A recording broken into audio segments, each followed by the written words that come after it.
everybody, Dab here, ready to stream some more Pantheon. As always, be discretion advised. My channel is not check safe for kids. My channel is meant for adults, or at least young adults, or people with some fucking common sense, alright? But we're gonna have some fun. I play on the Haven Song server right now. I've seen some of these servers starting to get a little more populated. We got Stormona with a full server here, which made it create a second shard. That second shard's at 75% capacity. So that seems to be the way to go right now. But I got some friends on Haven Song. I'll hold off on picking another server until maybe there's a wipe at some point. I won't say there's a wipe at some point, but it's an early access and there's still like 2 years left on development. So I'm pretty sure there's going to be a fucking wipe at some point, right? Maybe a few more wipes. I was going to say, I don't care. Yeah. I mean, you know, only like a fraction of the world's released. They're releasing a dungeon today, I think, at some point. A new, like, Black Keep or something, and it's level 15 to 35 dungeon, from what I've been told. So I'm looking forward to getting some stuff there and doing it. You know me, I love doing it every chance I can. Oh, yeah. She knows what I'm talking about.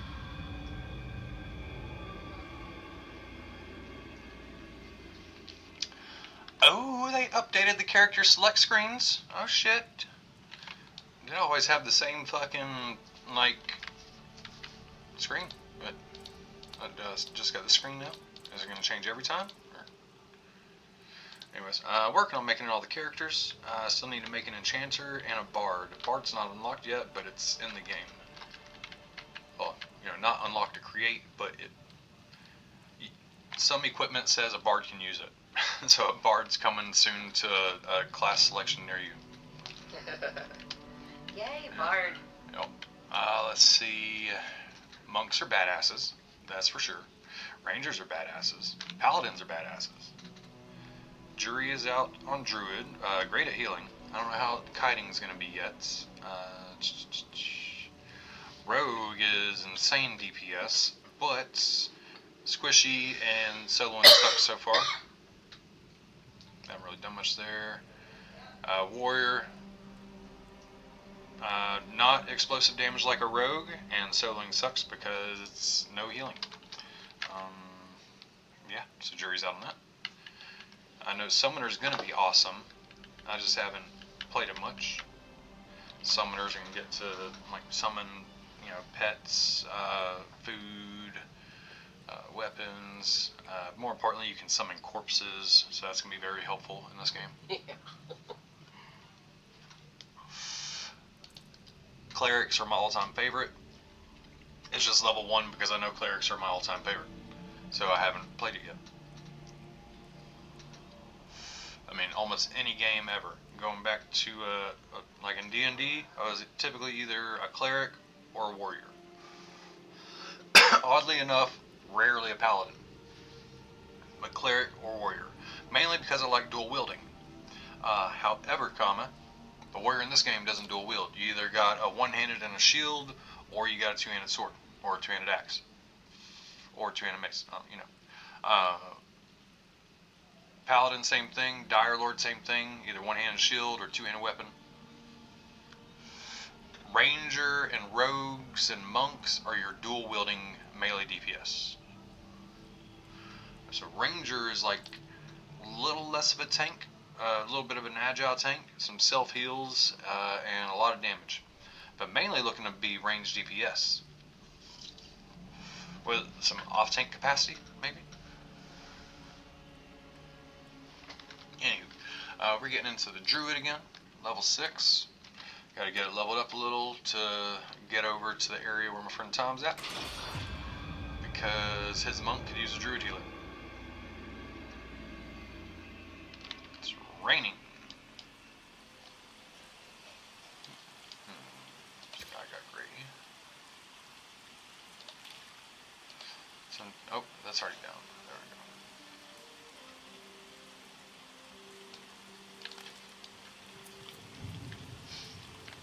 Let's see what we got here. Bags are emptied. Just did some crafting last time I was up here. Ready to just go down, fight stuff. I think I need to get some more leather. I think that's where it was. Oh, I need to get more resources so that way I can Well, I almost ran off there. Oh, that was tempting. It was just going down.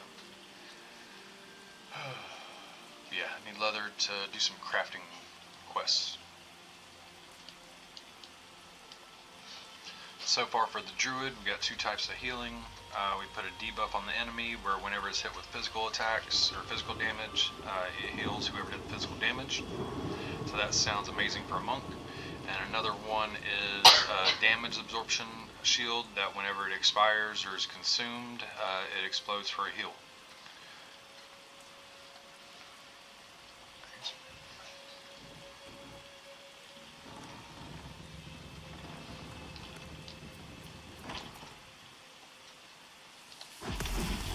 This thing, let's see, gave me a shield for nearly 80% of my life. And then when it expires, it would have healed me for a lot.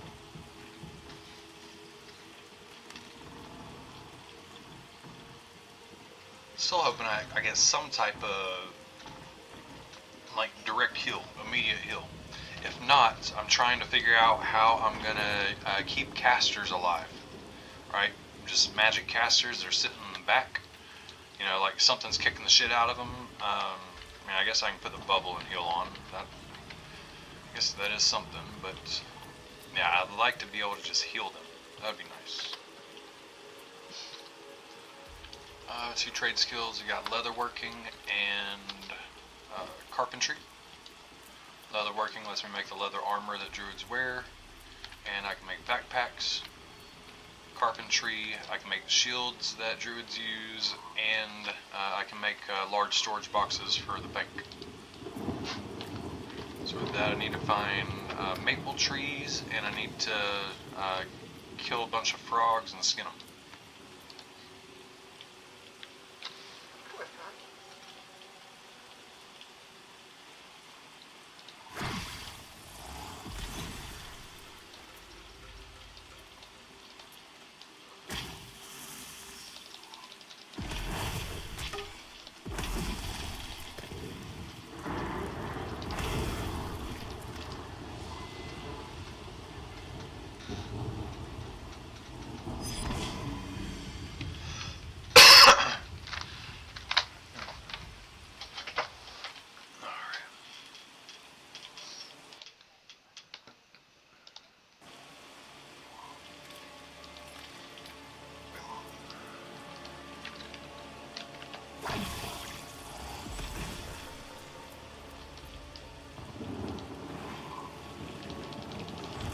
I didn't even have my buffs on. I know. Nice fuck.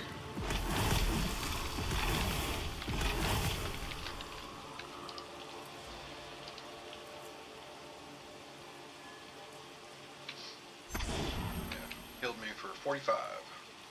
My max life is 69. It healed me for 45. Nice. So then, yeah, so it gives you a damage absorption for like 80% of my health. I'm hoping that goes up with my levels, especially since it uses the percentage of my base mana. That means it should go up. The absorption should go up. I have to keep track of that. Next level, recast it, see if it happens again.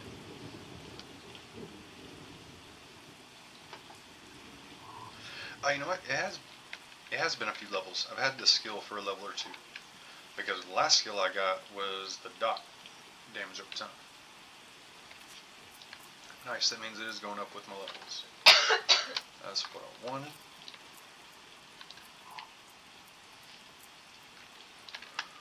Yeah, these things, they'll like to pull you in and stun you whenever you hit them from a distance. So I like to line of sight them behind the tree so they won't do that.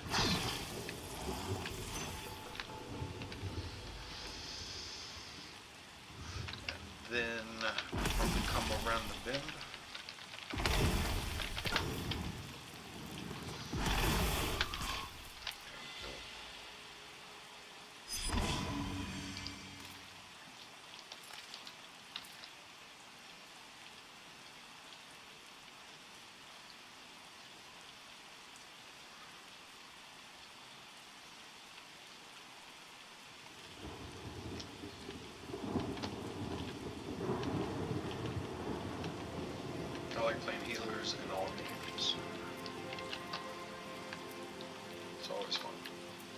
keeps me active.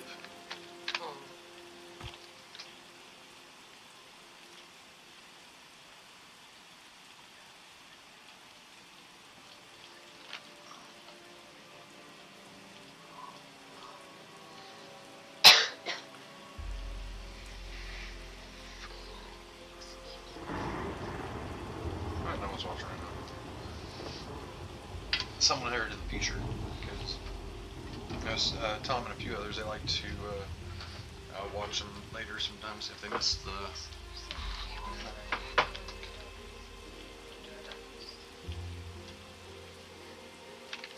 You say we're doing doggy?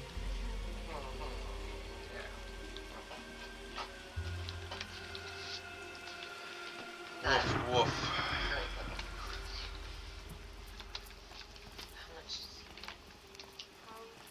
How much is left?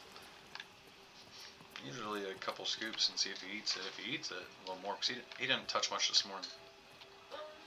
Yeah, I just put like 2 more scoops Sorry. in there. Because I gave him like 4 this morning.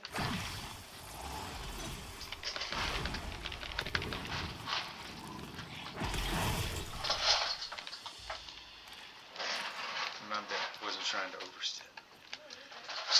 It's your kiddo. I know, I keep doing that too. I'm like, sorry. It's 5 scoops in. Come on, Lola. Lola. Lola. Lola, hungry? Lola. Yeah. Yeah, go get some dinner, Lola. It's dinner time.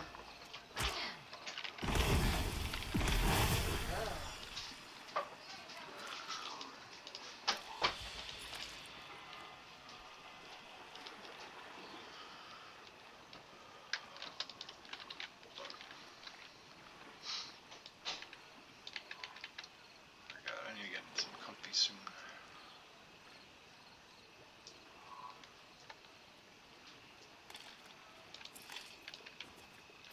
Maple tree, nice.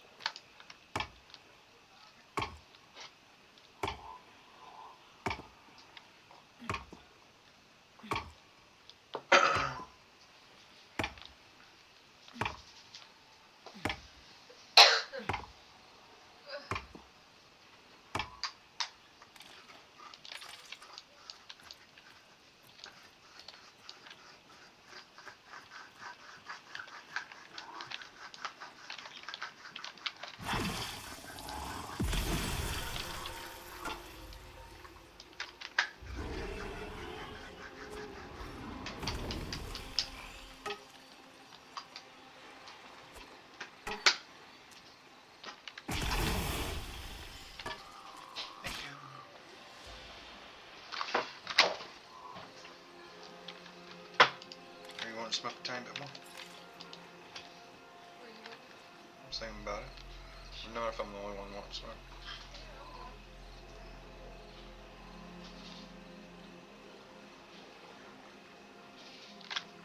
I feel like my finger's getting worse.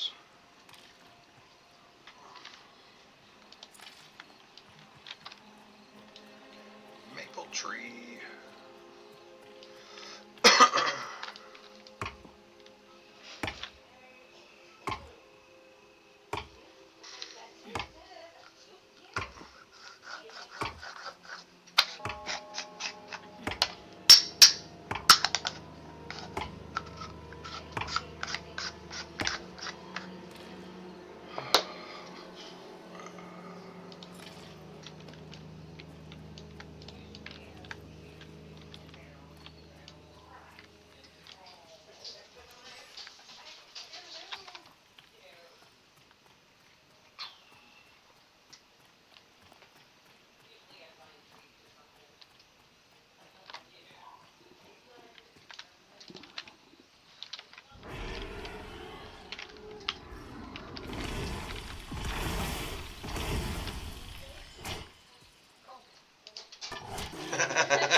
Forgot to let him out to get the actual food, huh? Yeah. Good boy. I knew I was forgetting to start.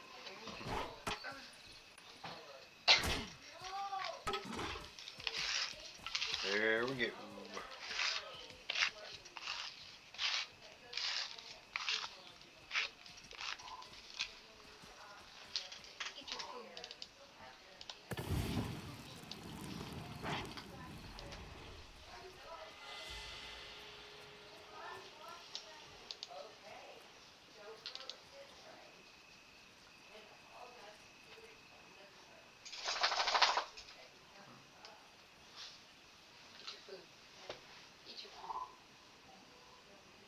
your food, Ziggy. Get your food.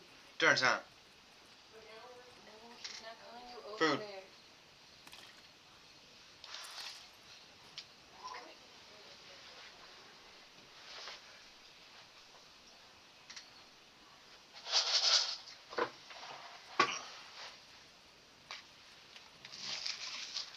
Yummy.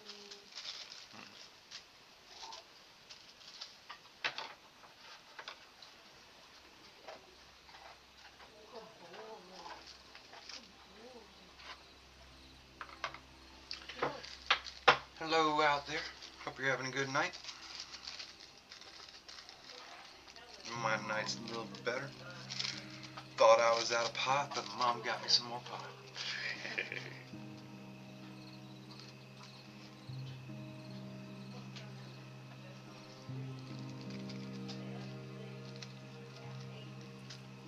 Good boy. Good boy. Keep eating your food. It's your guy.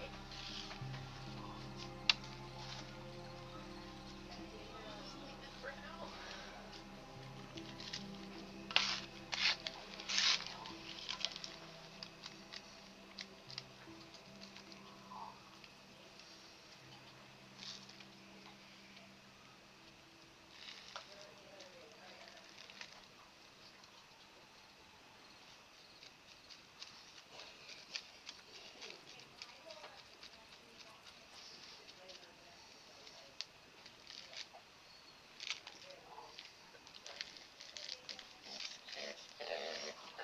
Did you touch your food yet? Why didn't you touch your food yet? Why you gotta yell at me like that? Eat your food, Ziggy.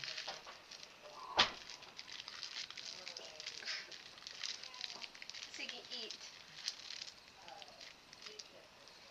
Eat your food, baby.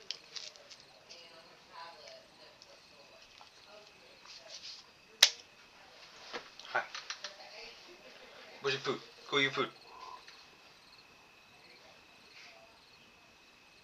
I'm gonna give your food to Charlie.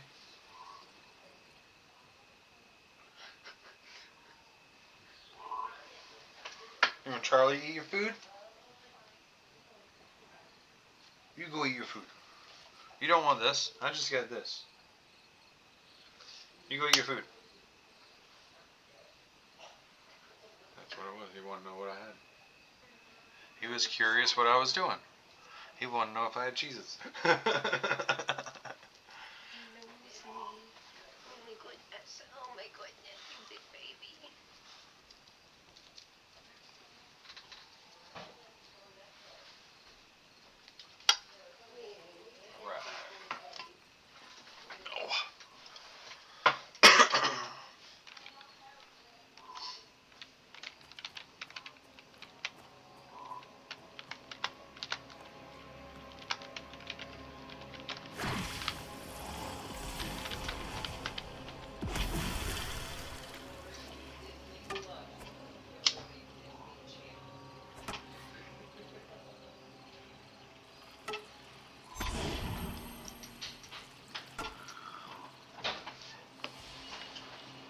Have you even done anything?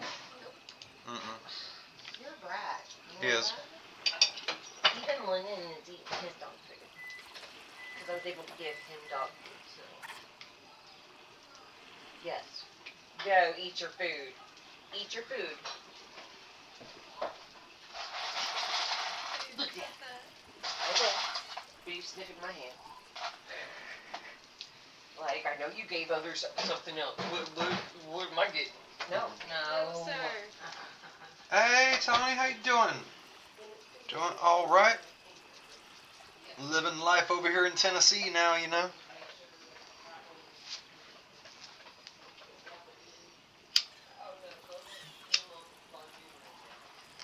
Over here, the vape stores have this THCA Delta 9 stuff.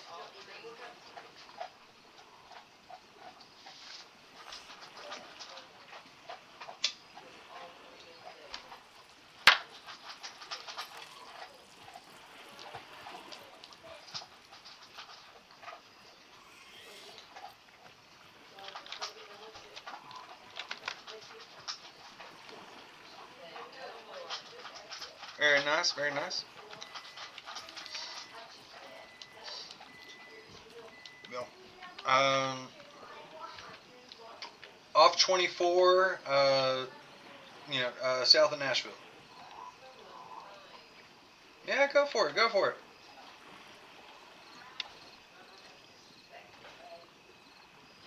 Always.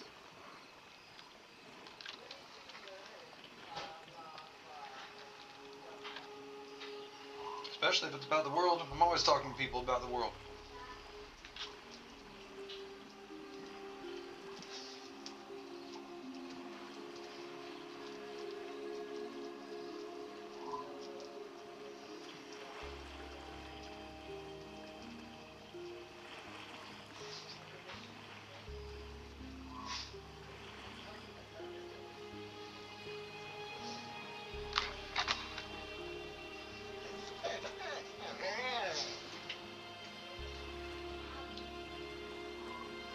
Eat your food.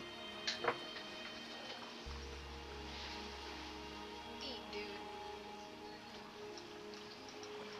Is trying to go out first or what?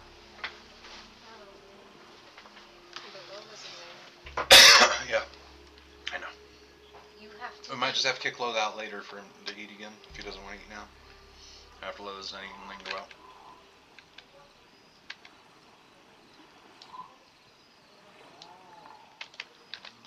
Oh, no, this guy. Goblin run just staring at me like that. Fucking things he's doing.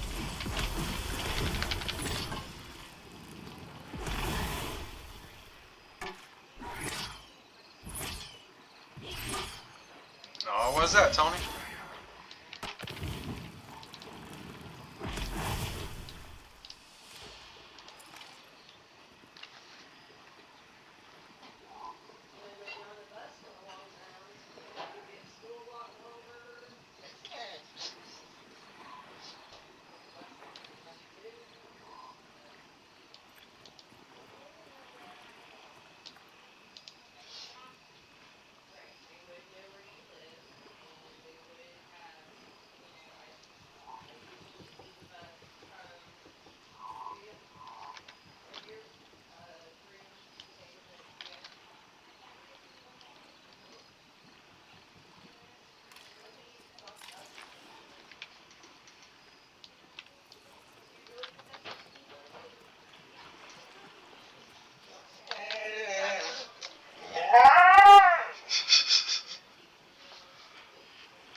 What, Ziggy? Ziggy's a 1-year-old full-blooded pit bull.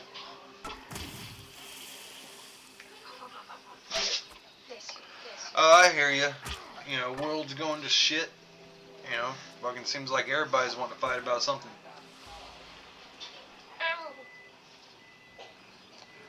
You got, like Qatar's supposed to be the Switzerland of the Middle East, where people have their peace conferences and people get blown up there. But I mean, terrorists or not terrorists, I don't know.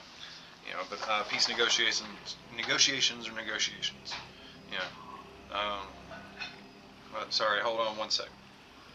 Fuck.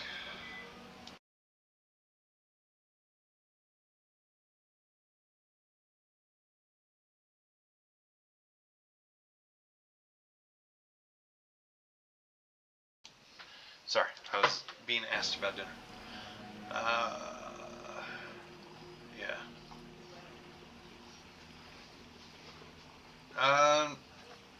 Not really.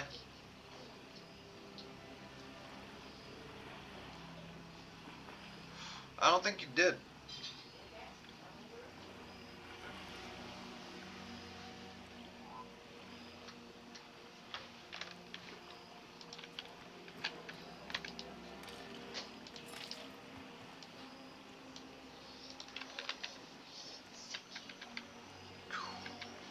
Even match gecko, do I go for it? We have Poland unboking Article 4 today. We have right right-wing influencer getting shot dead today.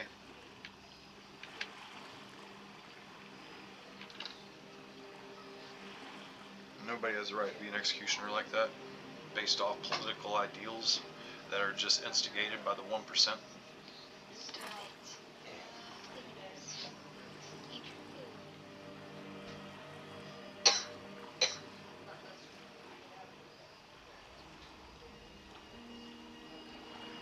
Okay, okay.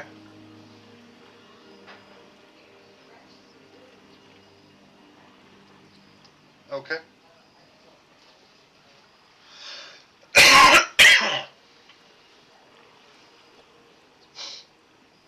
New owner, landlord in the park. Got it.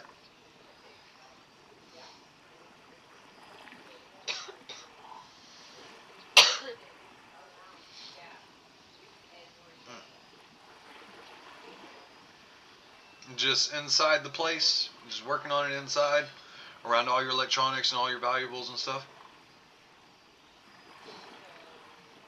There's by law they have to give a notice. Any type of landlord. It also has to be specifically expressed in the lease agreement if they're going to attempt to go in there. But they're supposed to make an attempt to contact you at least once. They had to at least try to contact you somewhere, somehow, some way. If there was zero notice, if there was zero attempts at contact, that was illegal. And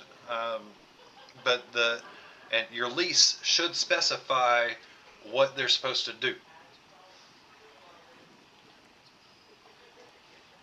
So yeah, the only thing I can really advise you is look at your lease, see what the lease says, because the lease would also give them their instructions.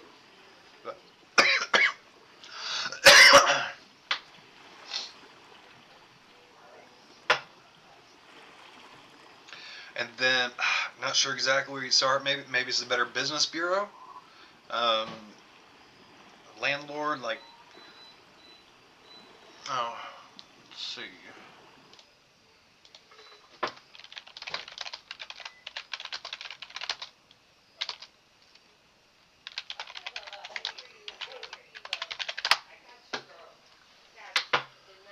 Let's see. Here it is. You report issues to the U.S. Department of Housing and Urban Development, HUD, local housing authorities and tenant rights associations. HUD, the House of Urban Development, HUD. Report landlord negligence or fraud. One sec. Let me help you here.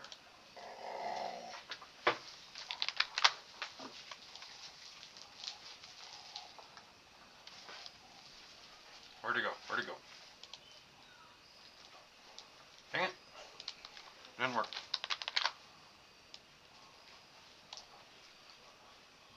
Ugh, not getting my pop-up.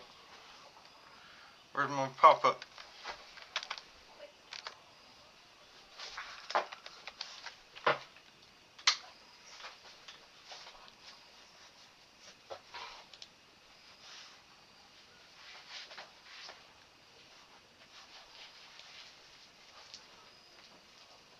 Fucking pop-ups. Stop it.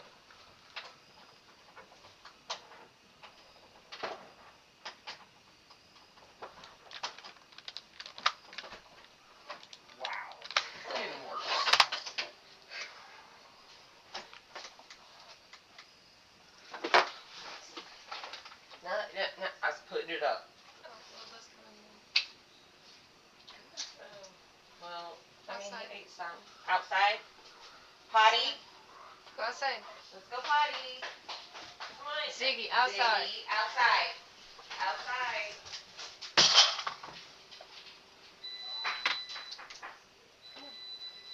Let's see. Lola. I don't know. I'm not sure who the local housing authorities. You probably have to Google who your local housing authorities are. It says HUD, local housing authorities or tenant rights associations. I copy and pasted the blurb from HUD because it had a number on there. But local housing authorities, tenant rights associations, those don't have that. It says tenant rights associations is for legal stuff. So to report negligence and stuff would be HUD, local housing authorities, and then I guess in addition to those, tenant rights associations seek advice and legal assistance. So for your area where you're at, I think and see Google or ask AI, what is my local housing authority, or ask it, what is my tenant rights association or organization, tenant rights organization. The HUD I gave you, that's a federal number, I believe. So I don't. Those are the. Yeah. Those are the the things I see if you have issues there.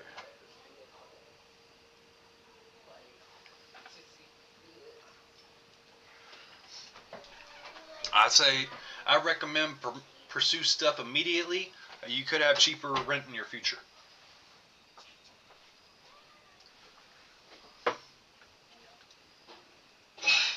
You'll hear my answer in a few seconds. I told you pursue it before you asked.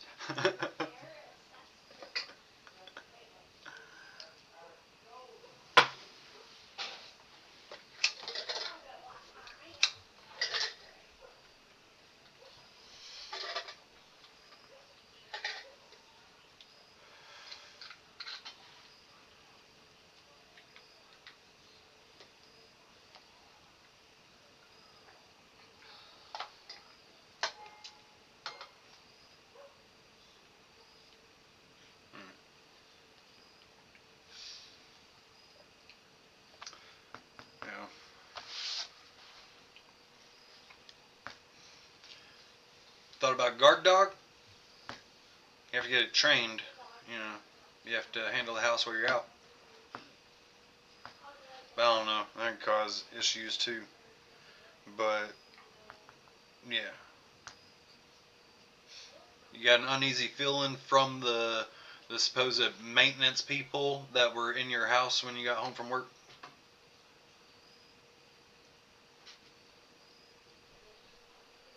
Mm-hmm.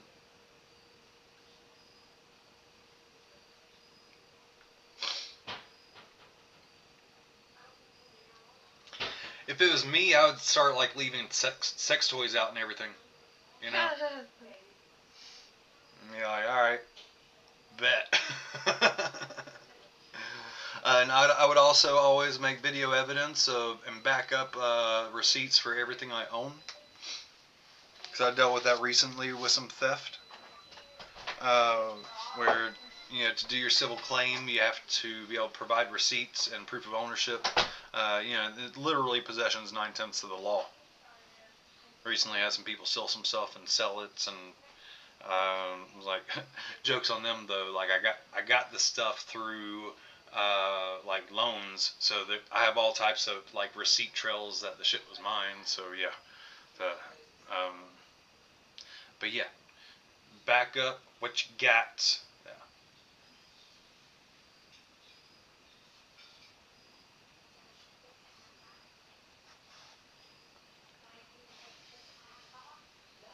Yep.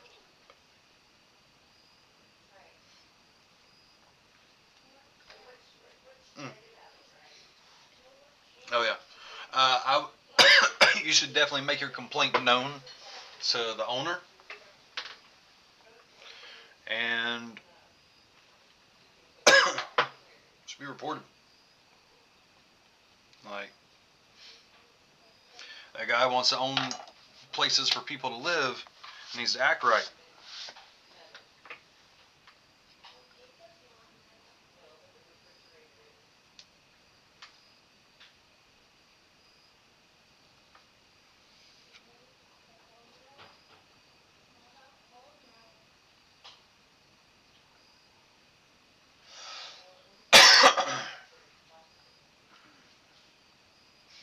I'm glad you're okay, and glad stuff seems to be okay.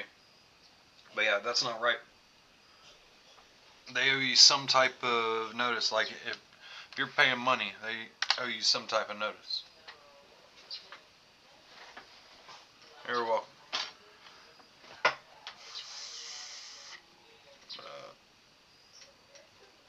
Yeah.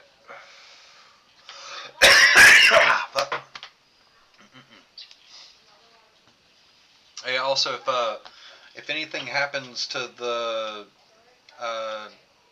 YouTube stream. Sorry if I don't notice right away.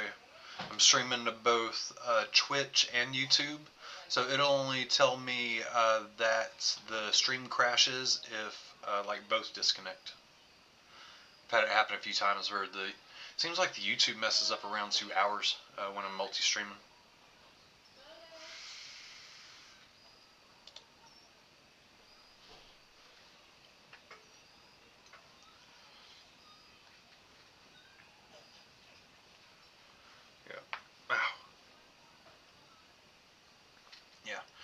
You should have a copy of your lease, correct? You got a copy of your lease, I'd say definitely get that. There should be a subsection that talks about the right of maintenance personnel to enter the home.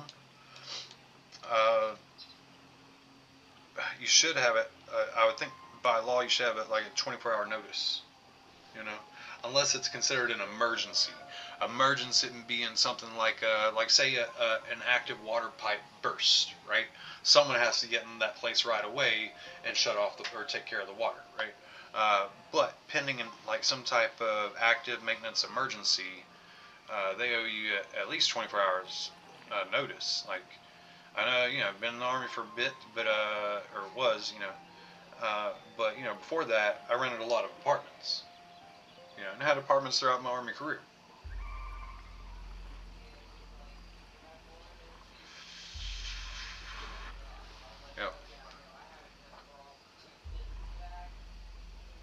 Oh, when you very first moved in, you should have had a lease. And then annually, they should have you update a lease. It's usually where they like to increase the amount a little bit. 5 years later, you're paying double what you were to begin with.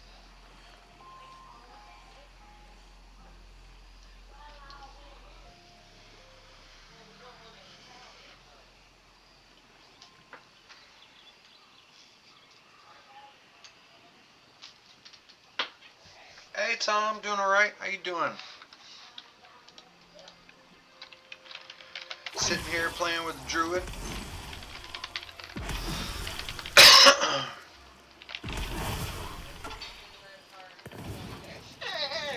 Oh, you hush. That's my daughter's pit bull.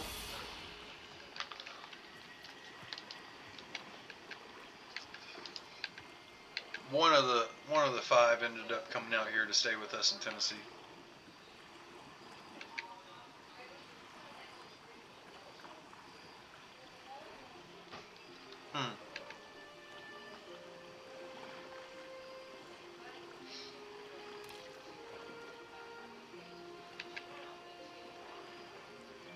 Oh yeah, I mean they still owe you, like as you have rights as a resident.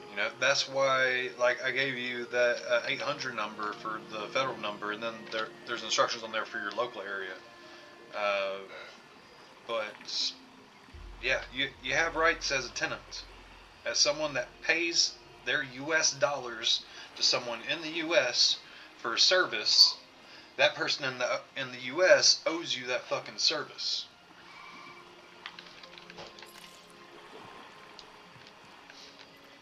It is a criminal act if you give someone money and they don't do the promised things or correctly,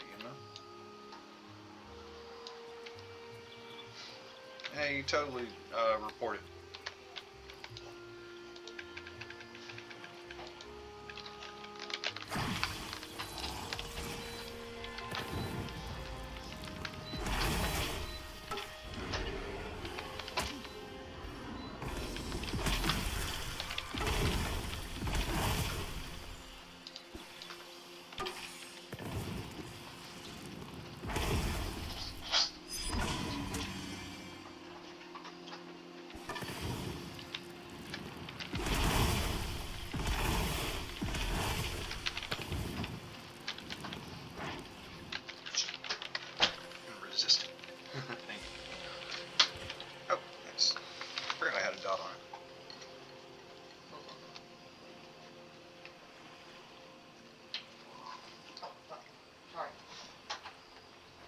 You didn't eat any of your food, Ziggy. Now you want my burgers? Fuck. Okay.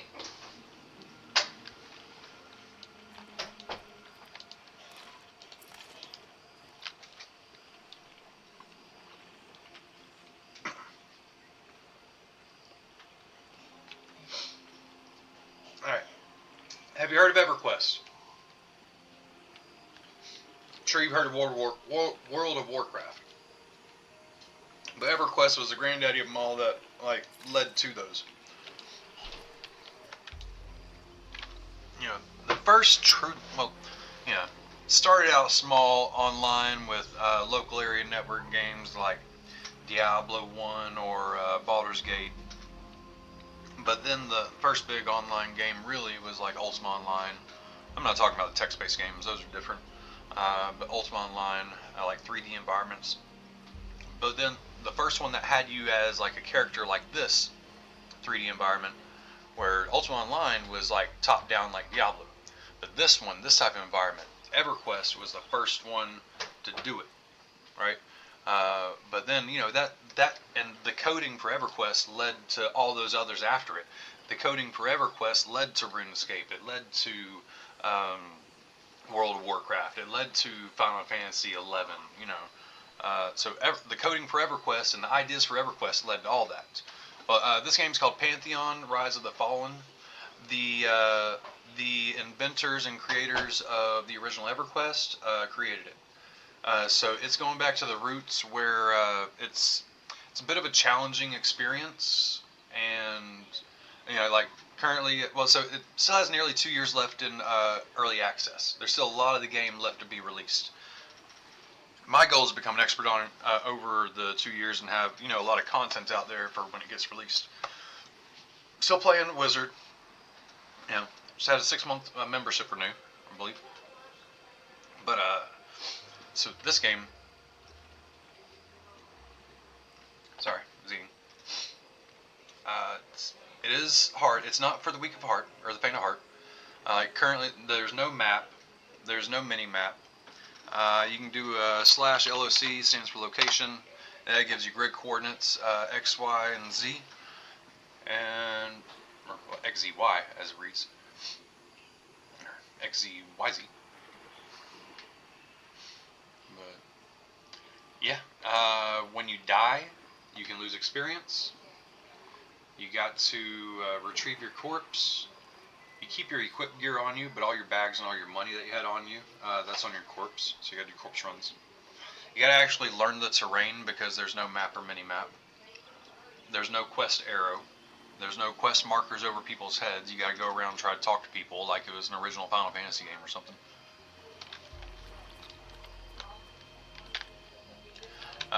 It's based on, you know, player involvements, player-driven economy.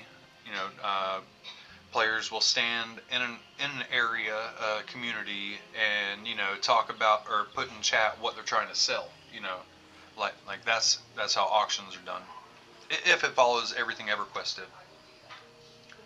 I know they were the aim is like you know, difficulty, but they got to find the right balance between difficulty and being able to have a large player base, right?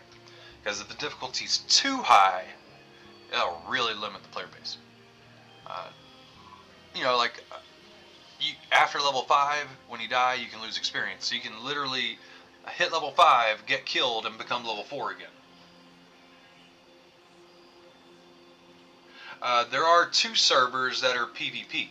So yes, there are player versus player servers. Right now, I'm on a player versus environment server. So essentially, there's like, you know, dungeons and raids to go through. There's gathering and crafting, you know, armor, stats, magic. It's based off the Holy Trinity in combat, tank, healer, DPS. Somewhere in there you'll find a hybrid of support and crowd control. Hey! Cut it out. Not your food anyways. Right? No, sir. You go lay down. Mm-hmm. Here. Go to the character screen. I can show you a lot more from there.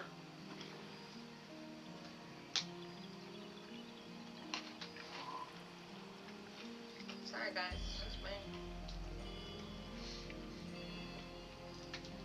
Multi-boxing is possible, but can be difficult. However, Oh. the way a lot of the fighting works is the group will stay at one stationary spot, and a 6-person group will stay at a stationary spot, and one person in the group will be designated. One person in the group will be designated as a puller. That person runs out, gets stuff, and brings it to the group, because the rest of the group is sitting there getting their their health and their mana back and getting ready to kill stuff. So one person goes out and gets it and brings it back to everybody. So you can play on Steam. You can only run one account, but you can go to the developer site and get a lot of individual accounts, and you can multi-box as many accounts as you want. I would recommend individual systems for them. And I was actually out there. I was mainly farming tattered pelts. So I was killing the frogs. I was skinning them, and I was getting tattered pelts to use in my leatherworking, because I was wanting to build my leatherworking some. And well, so Druid wears leather armor, and you can craft leatherworking can craft backpacks. So I was working on that. Oh, one sec. All right, so I'm on the Haven Song server right now. Failed Steam logon. Hold on. Let me do this again. It logs in and out pretty fast too. There we go. Alright, so here's the character screen. So, oh yeah, so in one thing to point out that's different than Wizard. So far, I purchased the accounts, and oh, thank you, Megan. I purchased the account, and that is the only money I have ever spent on it. That is one of the things frustrating about Wizard. As much as I love it, seems like every day I log in, I spend some crowns somehow, some way, and that's spending money every single day. Yep. Let's see. I got a paladin. Paladin's kind of like a mix between a warrior and a cleric, so mix of tank and heals, primarily tank. A ranger, kind of a mix of a tank and DPS, but primarily range DPS. Druid, a mix of healer and DPS. I would say it depends on the group, if there's another healer. Cleric is the best healer, I would say, as far as being able to keep a tank alive. So if there's a cleric in the group, the cleric would be the main healer, and Druid would support heal and DPS.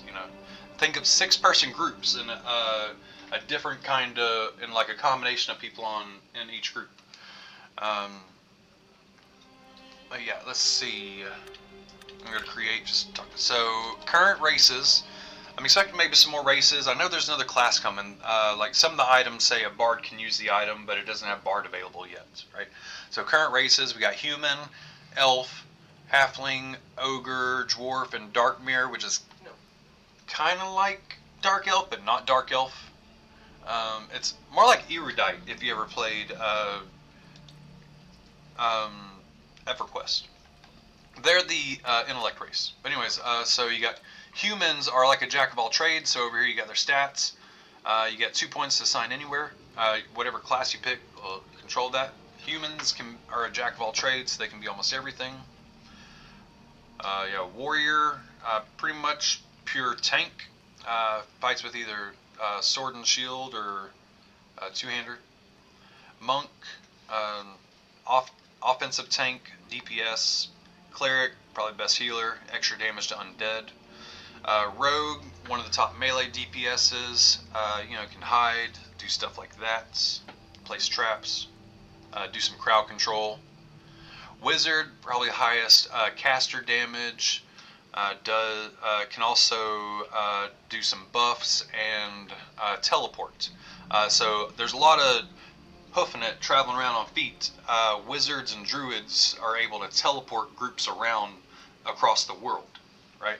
So it makes it a lot easier to get that group of 6 people together if someone in the group is either a wizard or a druid. Enchanter is primarily buffs and crowd control, actually rarely DPS. They're in a branch of their own. I'd recommend becoming a master of the game before playing Enchanter, because Enchanter is a backbone of the group, and it really controls how a group flows. But if you're multi-boxing, I'd go for it.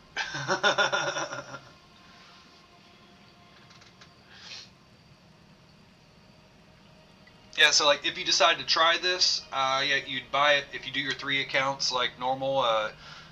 If you have 3 different systems, you wouldn't want to run 3. Like my computer gets hot running 2 accounts on one computer. Okay, you wouldn't want to run 3 accounts on one computer. But I mean, unless you got multiple video cards, I mean, I guess it's possible with today's technology No. and hardware. But yeah, sorry, squirrel. I'm finished going through these classes. Shaman is also a healer. So healers, you really got cleric, druid, shaman. Shaman is like buffs and damage, or healing. Excuse me. Ranger, I mentioned. The outdoor survival can track stuff. That's very important to be said. Like the only thing that can track stuff, meaning you can pull up a list of like every monster that's in the area to include the rare name spawns in the area. So you can find a rare name spawn that someone else is looking for, and you can select it, and it says, "Go that way, go find it."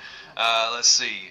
But they're a mix of like offensive tank and like agile tank and druid, like kind of a mix. I would say a mix of monk and druid, but he can dual wield, so I don't want to say warrior and druid. I used to always say warrior and druid, but the warrior doesn't dual wield. That's why warrior used to be my favorite class, to be able to tank and dual wield. Now it's either ranger or monk, I think. But paladin, it's a mix of cleric and warrior, so you can get heals and resurrections. Dire Lord, a mix of necromancer and warrior. So you're tanking, but then you're also like doing lifesteal. So kind of think of it like a Death Knight spell in Wizard. Let's see, Druid, nature healer, deals with heal over times and damage over times, and also buffs like damage shields. Like a Druid will put a thorn shield on a tank, so when stuff hits the tank, they take damage. Summoner, it's like a wizard that summons a pet, so their spells don't hit as hard as a wizard, but you have a pet, so the pet can tank for you, so like you can solo where a wizard sucks at soloing. Then you got necromancer, kind of the same, like a summoner has a pet, but say necromancer is like death magic, like debuff them and damage over time. Summoner is more hitting them magic, area of effect magic. But then also summoning magic. So for example, if you die, your corpse is out in the world, you have to do a corpse run to get your shit off it. A summoner can summon your corpse right to them. So, you know, that helps. They can also summon food and water and stuff for your pets. Necromancer, they'll have like skeleton pets and stuff like that. Summoner will have elemental pets. Let's see, I think human had everything. Let's see. So stat-wise, like human, jack of all trades. And then, like D&D, when you get into the other races, you have, pros and cons. So another thing coming later, again, this is in beta, early access, with still nearly 2 years left in early access. Later, it'll have racial traits and stuff. So right now, it's just, the only difference really is stats, but later you'll have like racial passives and active abilities and stuff like that. So you got the elf, not as strong, but they're more dexterous and wiser, right? So like an elf, wisdom is the primary stat for a healer, so an elf can have the highest wisdom to start with.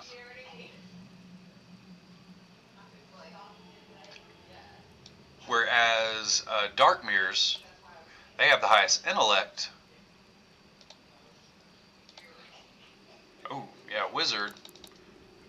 A Darkmirror can have the highest damaging wizard to start out. And likewise, my Dire Lord I made, which is like a tank and necromancer, I went with Darkmirror because I have a feeling a lot of my Dire Lord gear is going to give me stats for strength, stamina, agility, dex, and stuff. But I thought it would be smart to go ahead and start with a lot of intellect because I'm going to be going for tank gear. So, you know, I'm going to have like some intellect type spells. We'll see how that plays out. I don't have mana though, but for the spells I do have, it says the damage modifier is intelligence.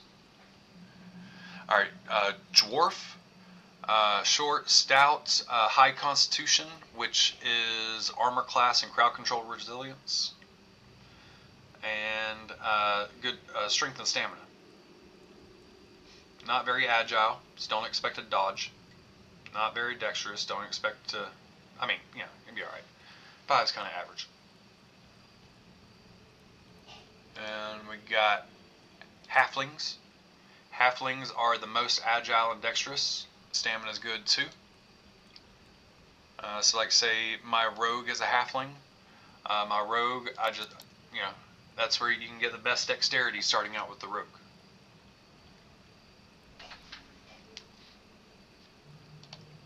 And we got the ogre. They have layers, right? So far we only got the Hellboy look. You know, still a lot of time left in early access. They still have a lot of stuff to add to the character creation.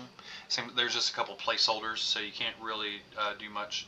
Right now the population's low. Yeah.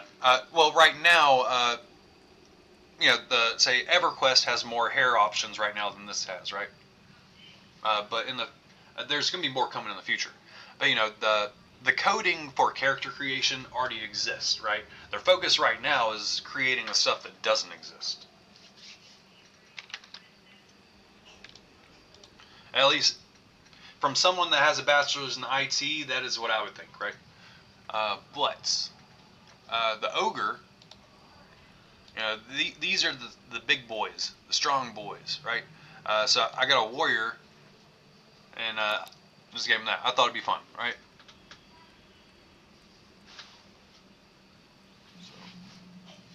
I don't know, might have been better to go Constitution. Who knows? Who knows? Maybe the best warrior will be dwarf with 2 there, right? Maybe this is the best warrior, but I'm really not sure. I'm also a fan of agility and dexterity. I might even turn around and make a fucking halfling warrior. The only thing that sucks here is I'd probably want to go with that because carry weight's a bitch early on.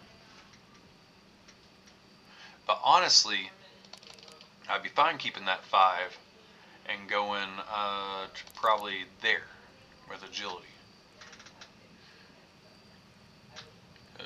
Here's agility. Dodge and parry, right? So a warrior already has, you have a block stat from the shield, and then massive agility would mean dodge and parry. But anyways, picture like a 6-person group with like a random combination of all this shit, races and classes, and you're just out there in a dungeon. Not yet. Not yet. Conan Exiles has that. Alright, but anyways. Sorry, a lot of squirrels there. I just wanted to show you because I know you like playing multiple characters in games like this, so I wanted to show you like the different types of options. It's like, so far, keep in mind, like, all I've ever paid for a single account is like just buying it off Steam or off the website. I think it was like $40. But like since then, I've never paid another dime yet. When the game has its full release, I wouldn't be surprised to have a monthly subscription like EverQuest did. But that's essentially their play model. Or they could follow what EverQuest later did, which was go to tokens, but I don't like when that happened because that didn't happen with the original people. The original people didn't like that happen either. The original people just had $15 a month. $15 a month, you had everything in the game. There was no transactions in the game. Just $15 a month and fucking everything, right? Like, yeah. There was no more microtransactions or anything.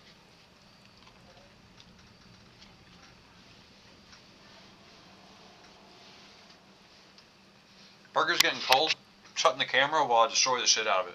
I'm gonna jump back on the Druid.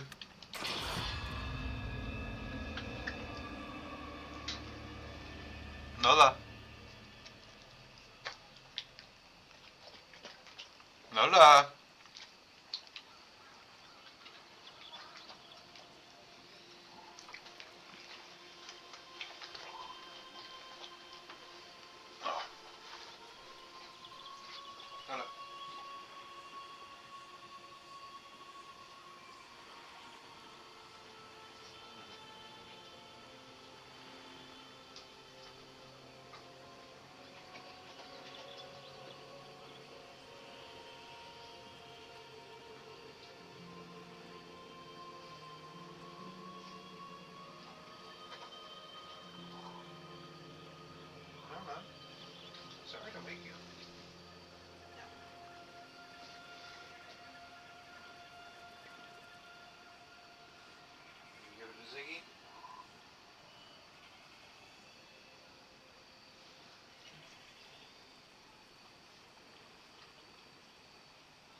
teeth hurt.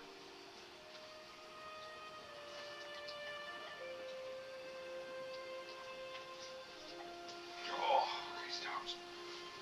Charlie didn't want any of that.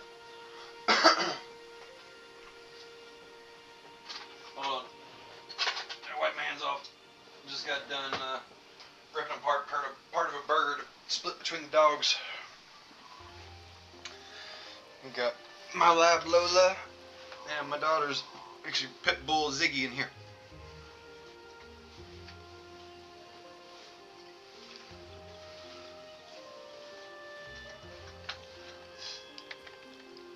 Oh, you only play a single person.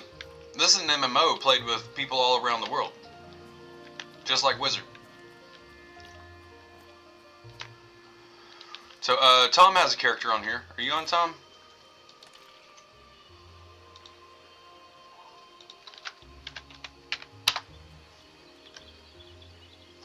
His name's Big T.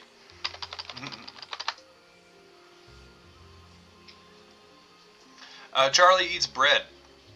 So Charlie likes the bread part. Yeah, so currently, like I did this does a who all essentially. I'm not sure if it cuts the list off at some point, but I'm showing at least this many people online right now for this server. Where my server showed low population, there's a few servers that were a lot higher population. So I mean, for early access, it's starting to build up a little. That's one reason I'm streaming to Twitch now as well. Like I was mainly just YouTube. I got Twitch going now as well because I want to get awareness of the game out there. There wasn't really many views Awesome, Tom. I'll be able to link up with you soon. There wasn't really many views on YouTube because a lot of people don't really know about the game to find it. So I was thinking if I start streaming it to Twitch as well, people might stumble on it faster. It's definitely a game that just like Wizard and all MMOs, the more people that play it, the better it can be. I think the sky's the limit for this one. 20 more?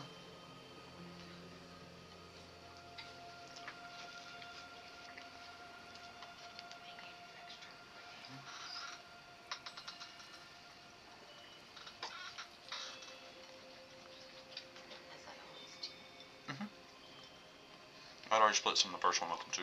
Of course. I know. You had a big lunch.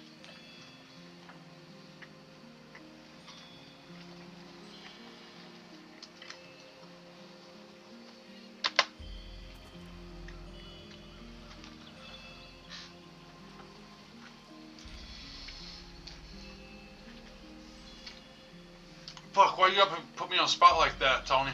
What's my Twitch? Oh shit. Probably the Blitzgaming. Or Dabzgaming.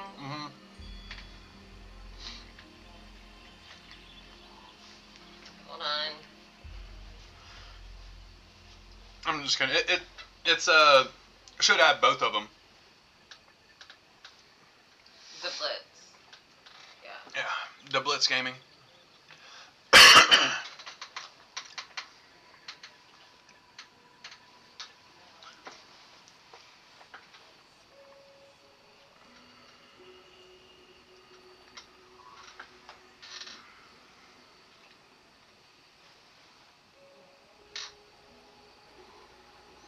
Giving Charlie little pieces of the bun from the burger.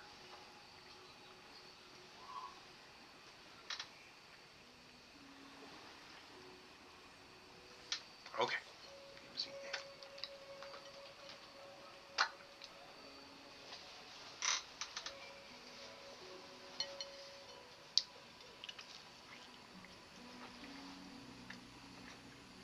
Almost done.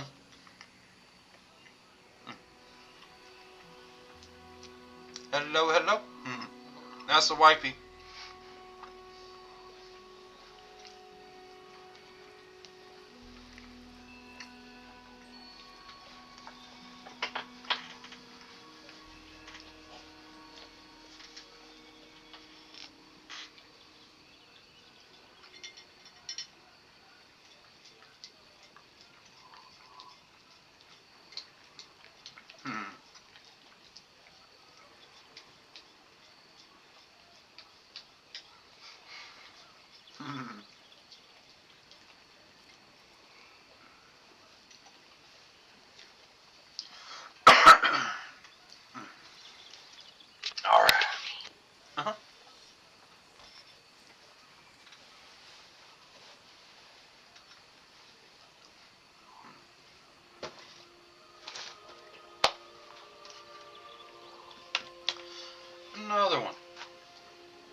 Oh my God, it's the second time I've seen this name. Look at, I want to point out the Ranger's name at the bottom of the chat screen there. The Ranger's name. I want to say, grats, last time I saw him he's level 10. He's level 20 now. Woo! It's a yippee-ki-yay, motherfuckers. Oh, I think I have a picture. Let's find out.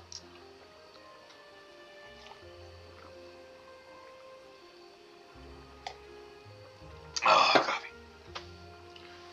Just check it. Oh, not the full thing, just a little bit. Let's just make it.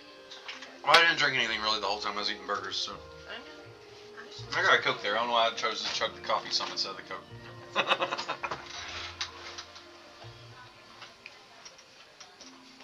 You must have known I was rolling one. You got like ESPN or something. Yep.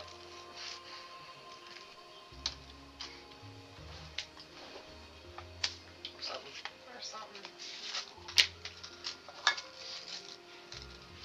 That's the daughter. Don't get any ideas out there.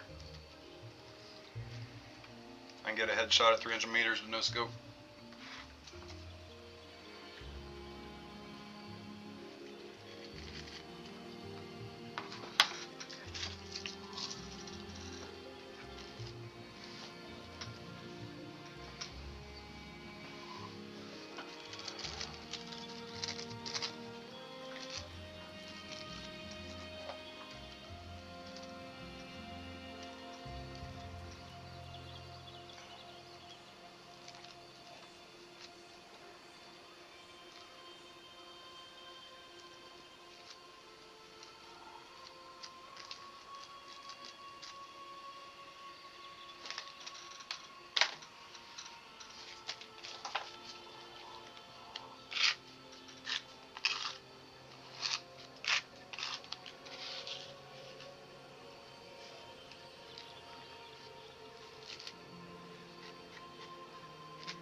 Excuse me.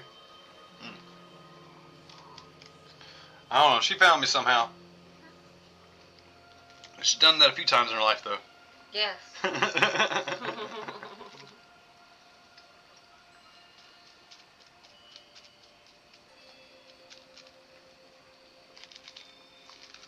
Must be a fucking ghost.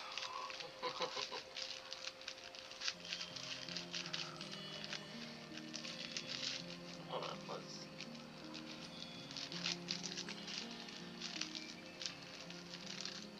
Alright. Alright, we last left off, we were... Just got 11 minutes on our buffs. I'd like to get another level before messing with the geckos some, because they're even. Some could be yellow right now. I don't know. These guys. Whenever you hit the frogs, they'll try to pull you into them. So, but if you got something like a tree, you can cast on them and then step behind it to line of sight them. So I'm going to cast. Oops. Don't right click on your bar. Did a thing where I went to left click and I right clicked. Got him targeted. Bog belly hopper. Press C to consider him. He's light blue. That means he's a little wuss for me, really. But I'm wanting to skin him and get some pelts for leatherworking. So I'm going to cast my dot on him here. And step behind a tree. Oh, nope. Oh, yeah. I stepped behind the time. He was about to pull me to him and stun me.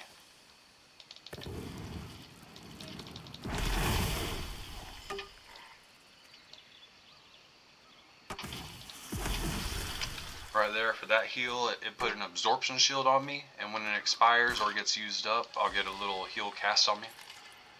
So right there, looted a frog skin. The frog skin's used in alchemy. I know to make healing potions, probably other things too.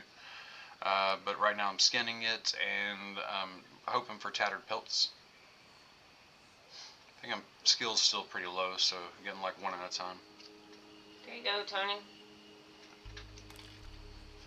Thank you. Appreciate it.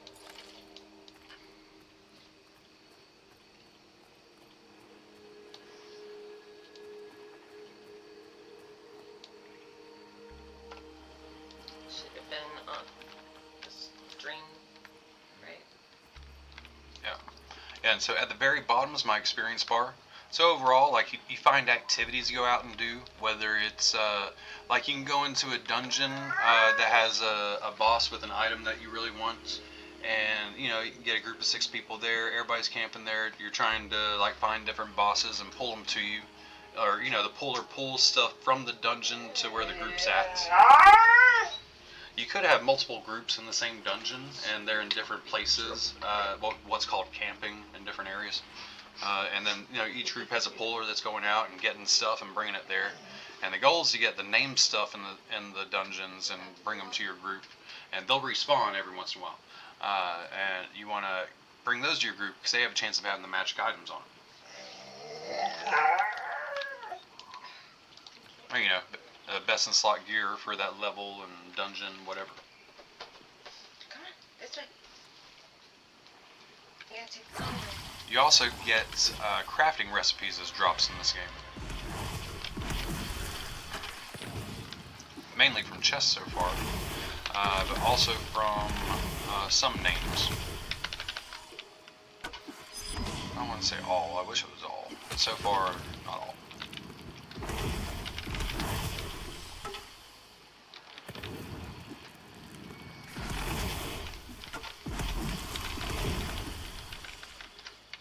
So I got the 1 heal right now for the Druid. It puts what I call a bubble, an absorption shield. It puts a bubble on me. And then the bubble seems to be for like 80% of my life. And then after the bubble runs out, it heals me for near the same. Come on, there we go. Oh, can't do anything while sitting. Loot it and skin it. Yeah, there's some parts, you know, typical of a beta game where you know, you don't swim in the water, or sometimes you'll swim outside the water, you know, different things like that.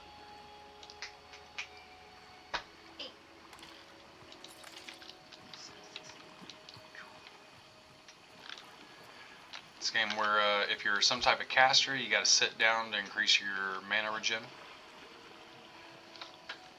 That's where certain things like an enchanter that I talked about is purely for buffs and crowd control. Not really designed for damage or healing or anything else. At least wasn't in EverQuest. I would assume this one's the same. They give a buff that increases your mana regen. So as a caster, you always want their buffs, so that way your mana regen just fills up fast as fuck.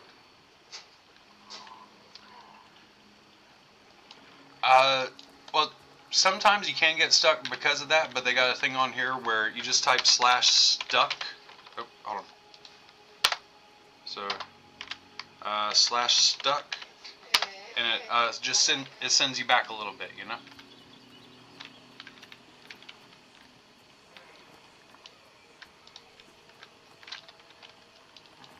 Yeah. So the geckos take too much right now. There's too much recovery. So yeah, right now I'm sticking to the frogs. Killed a bunch of them on this side. This should be respawning soon. They'll respawn faster from the other side. There we go, swimming. Oh yeah, skills. It's a skill-based game. You got to use your spells, my augmentation spells to build that. I got to attack with a blade to build blade. I got to climb stuff to build my climbing. You know, conjuration, crushing. Obviously, I've been in combat. Evocations, my damage spells. Let's see, fortifications, my buffs. Magic defense if I'm fighting stuff that casts spells.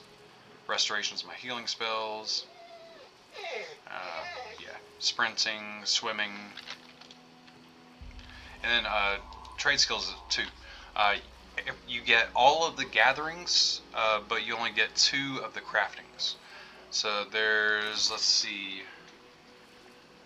Say 1, 2, 3, 4, 5, 6. Let's see. There's armor smithing. There, the heavy armor. There's weaponsmithing, metal weaponry. There's leatherworking, leather armor, tailoring, light cloth armor. So essentially, you know, you got small, medium, heavy armor. Let's see. What else we got? We got fletching. That's bows and wood weapons. You got carpentry, that's wooden boxes and wooden shields. You got alchemy, potions and whatnot.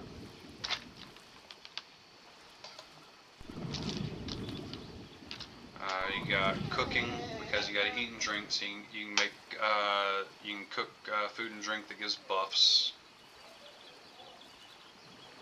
Tailoring, carpentry. Just trying to think if I'm missing something. So I'm at 9 right now. Yeah. So each character can have 2 trade skills. So yeah. Right now I'm floating in a river with a current, so I can build my swimming skill just by floating in a river with a current. I just gotta make sure I don't start drowning. I'm gonna do this while I light a joint. Oh shit, actually no. The current's gonna take me into the geckos. The geckos will start attacking me from up above. That could turn into a bad time for me. Holy shit, what was I thinking? I'm gonna get up here and stand. One second.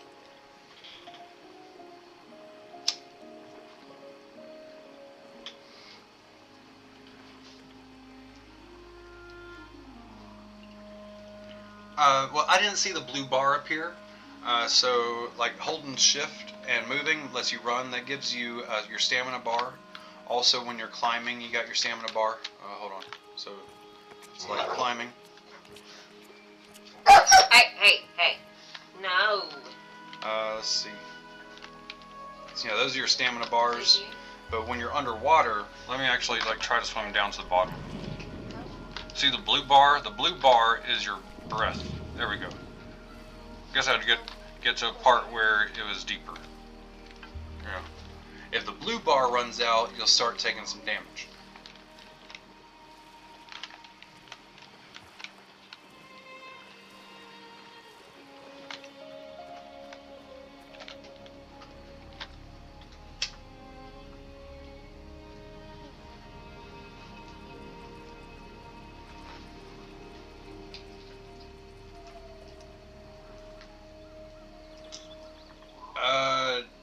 I mean, my highest character right now is a level 12 monk. I kind of feel like Chuck Norris when I'm playing that monk.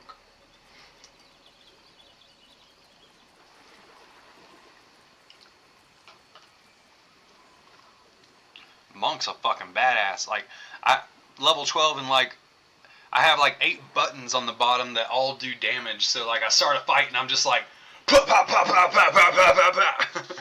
So then that's what. So Tom also has a monk. So that's why with his monk I want to use a druid, because a druid has a thing that puts a talisman on the enemy, heal anyone who inflicts physical damage. So that means like every single time the monk is hitting, you free name your players. Yeah, did you see that earlier? What was it? Hold on.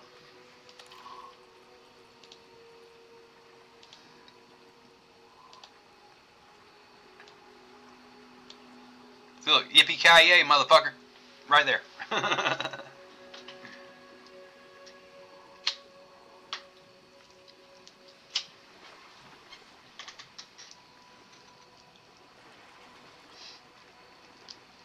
Obviously, if you do exact names of stuff, you could always lose the name to copyright.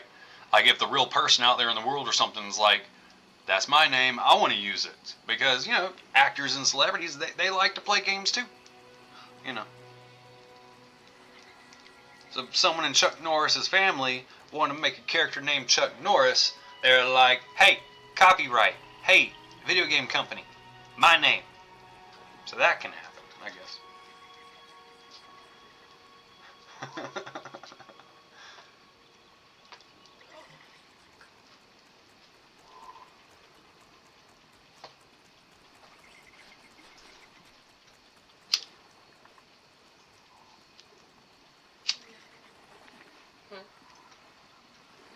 Ziggy.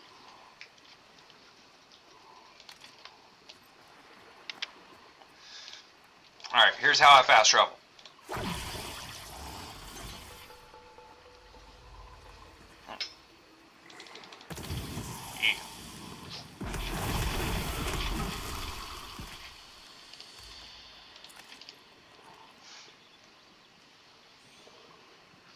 Now, right now, these things are easy. Not yet. Not yet.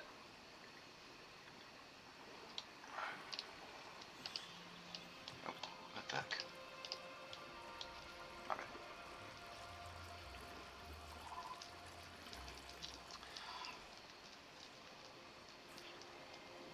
I would say on a PvP server you might have to if they introduce mounts. Currently, I haven't seen any mounts yet. You know, I mean, the game is supposed to like embrace the suck, but there should be mounts. At least the original EverQuest even well, it got mounts on its 3rd expansion. Yeah, I guess vanilla did not have mounts. If they do have mounts, they'll probably be hard to get at first, be expensive as fuck. Except everybody's going to want to play a paladin or dire lord, because going back to that lore, like at higher levels, they get to summon their their spiritual steed.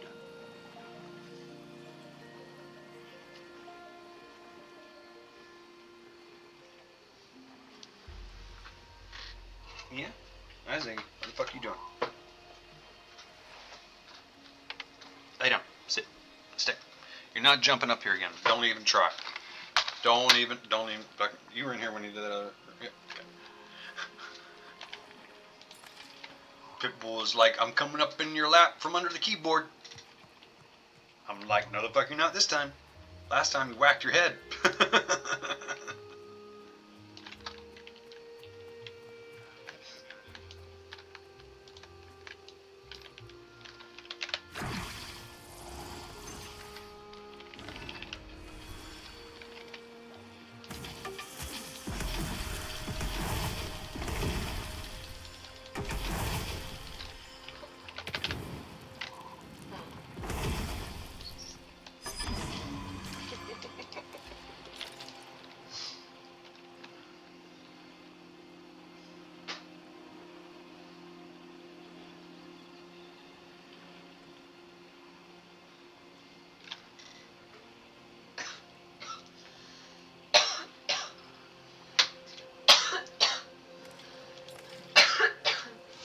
Still got a few more pieces of leather armor to make, so I need a lot of tattered pelts. And also, other than the armor, there's work orders that I want to do. Well, I want to be able to do the work orders by level 10, because by level 10 you can have 30 in the skill. You get you can go up 3 points every level for leatherworking.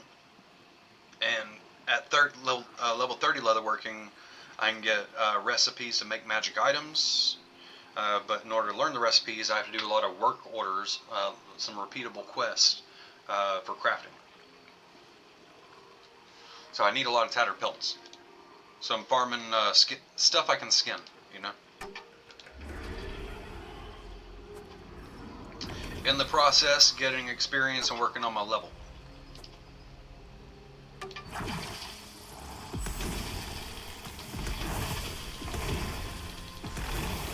That Ivy Talism 3 is I'm getting healed for 3 every time I do physical damage.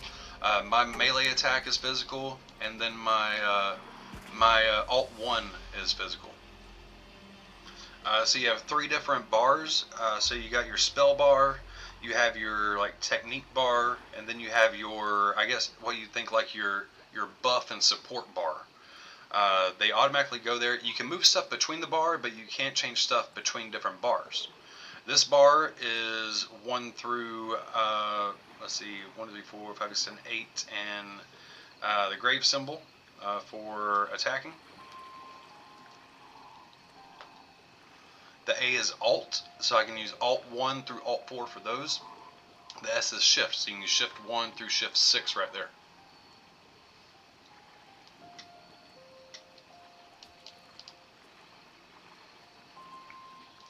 And then on, like up here at the top left, I have Codex. So right here, yeah, each one, they have their own bar that they go into. Oh, I need to redo my 2 buffs. I currently have 2 buffs. I can cast these on group members as well. I have Oaken Regeneration. It increases your health regeneration by 1. So currently, like every, say, 5 seconds or so, I regenerate 1 health. Well, I now regenerate 2 health. And so as I get higher levels, that should increase. So I'd imagine that's a good thing to have higher levels, right? And then whenever you sit, it doubles your regeneration rates. Shift 2, I have Leaf Skin. It increases my armor class and health. So also good, self-explanatory. Builds up my fortification skill whenever I do that. Currently, Alt 1, I just have a physical thing. Yeah, really, Druids aren't about damage, but this is just to give something to heal myself whenever I put the debuff on there.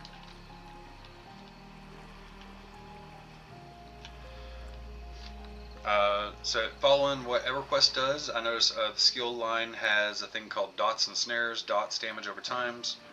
So I put that on there, so every few seconds it takes damage. But then there's going to be snares that I get, which is going to slow the enemy's movement speed. I'm also going to get spells that buff my movement speed. So I make them go slow, I put multiple dots on them, and I run fast. They chase me and die, right? You move just like a wizard. You can either move with keyboard or move with mouse, you know. Either way. Let's see, the only... Okay. Just didn't know what Ziggy was doing down there, so... Stuck to my lip. There you go.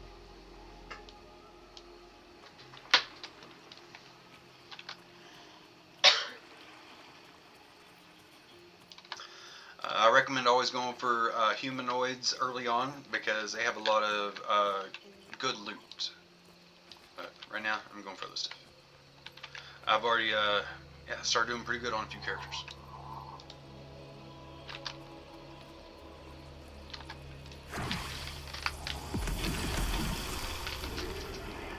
Oh, fucker. I usually don't do that if you're in melee already.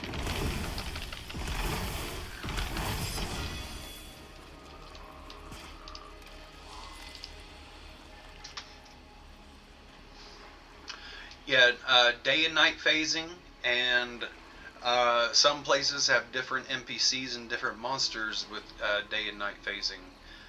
So as well as available quest givers, quest recipients, rare spawns, all on like day and night cycles as well. Yeah. So like over in the human city, there's where my monk started. There's a guard at the bridge that the guard at night is called Night Guard Ulrich, and the one during the day has a different name. But the Night Guard at night, he has a quest chain that you go through.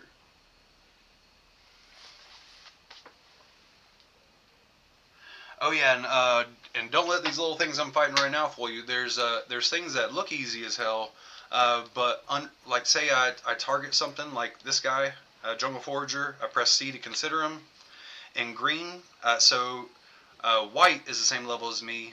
Dark blues, 1 or 2 levels below me. Light blues, like 3 levels below me. Green is 4 levels below me. Or, something like that. 3, 4, 4, 5. But you get the idea. It expands based on 20% of the level max, or as you level up.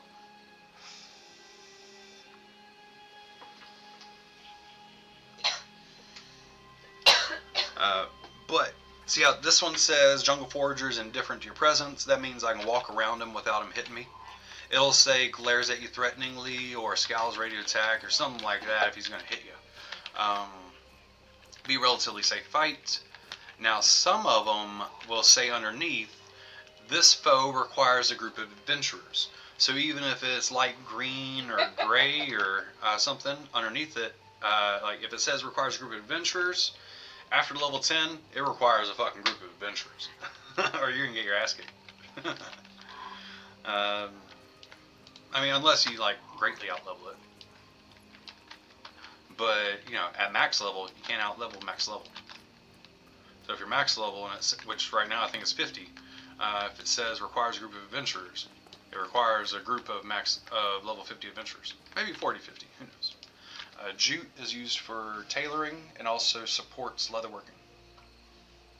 My character has leatherworking and carpentry. I like why the leather pieces, they support tailoring.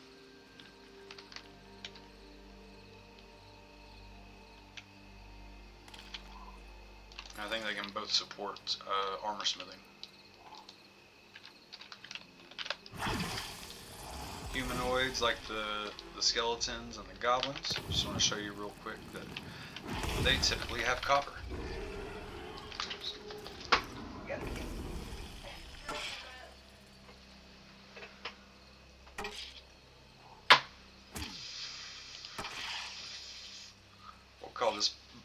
strain makes your fingers stop working. Sorry. It's okay.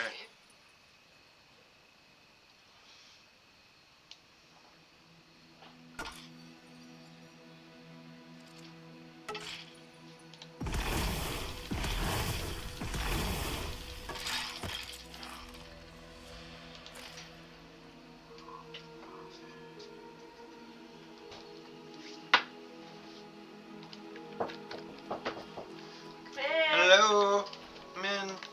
Let me mute this. What y'all doing?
Oh, very nice, Tony.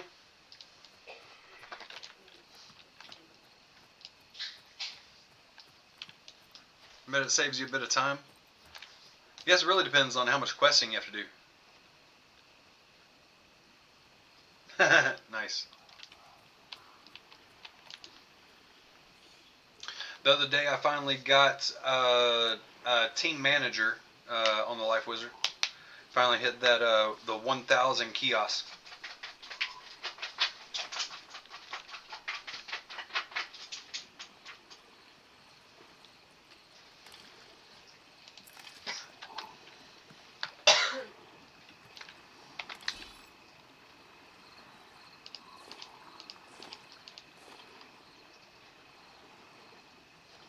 Yeah, in this game, everything has weight to it, and every point of strength lets you carry 5 pounds. Hey.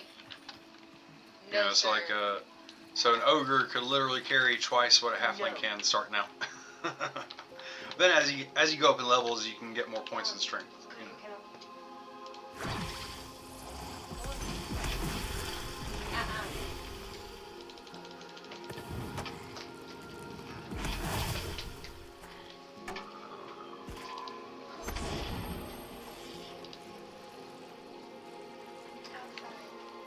That's right. Tom's name was Osfer, right?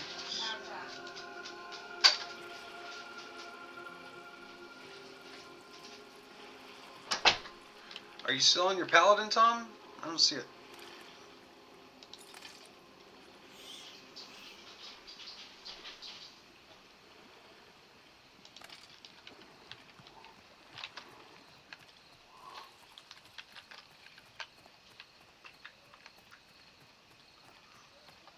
Let's see.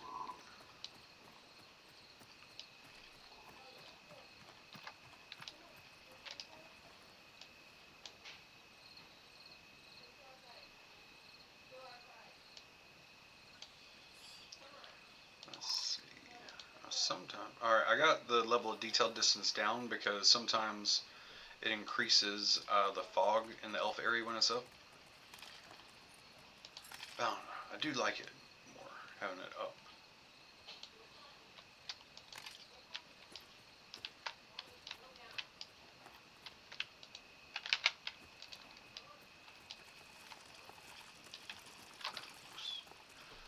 I really care about the herbs. I'm looking for some blackberries. Vegetables. Nope. Jungleberry bush, that's what I want. I got a quest to get some more apples and berries.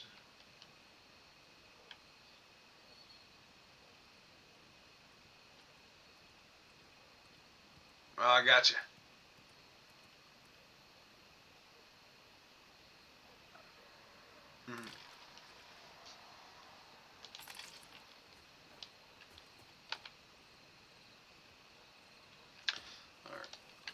Let's see. So dark blue, good experience. That's the bar on the very bottom is my experience bar. We call each segment a bubble.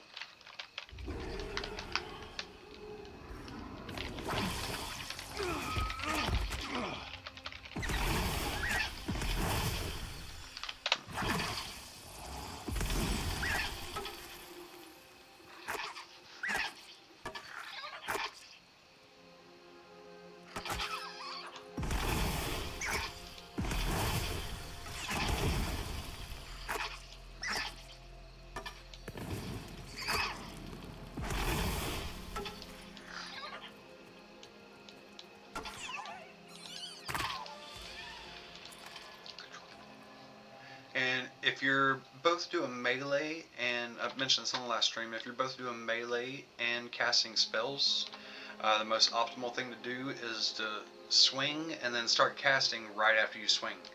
Because while you're casting, you won't swing. And so you have a delay between your swings, so you want to maximize your damage by starting your cast bar as soon as your swing cooldown starts. I don't always do it, but I was just saying that's the optimal way to do it. If you're in a hard fight, you want to focus on stuff.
Oh, very nice.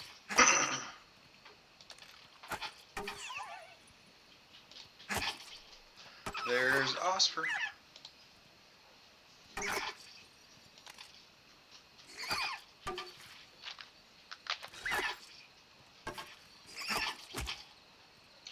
I'm a level 6 Druid, and Osfer's a level 9 Paladin. Send a group invite. Come in.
Do you think it's from being on a West Coast server?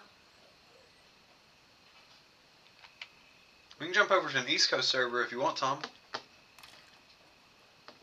You want to try it out some?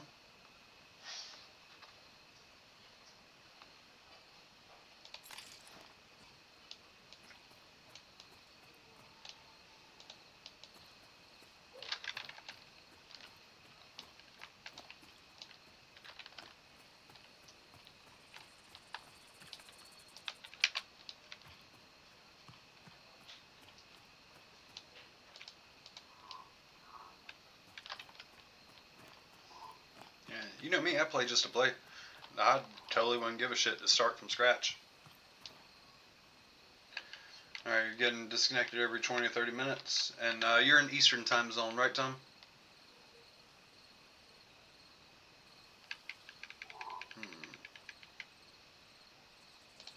Alright. Some fucking test stuff, right? You know what? I should at least get back to the city. That'd be smart. It's not that far. It's a smart thing to do here.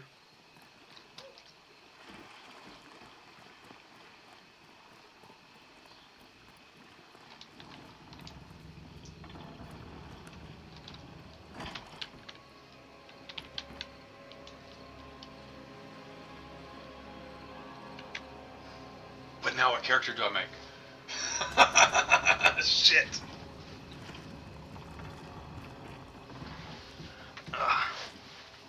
Hi, my name's Dab, and I'm an alcoholic. Hi, Dab.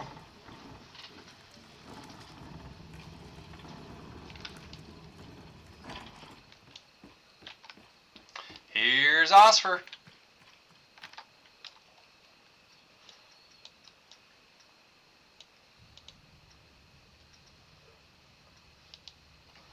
Yeah, it's like you can't even inspect other people's gear. You know, like I don't, you know, no map, no mini map, no quest arrows, no quest markers. You gotta go run around, and talk to people, find out if they got quests. You know, so you know, I got these in progress. You got a quest log up here. Manage your quest from there. It's pretty helpful. You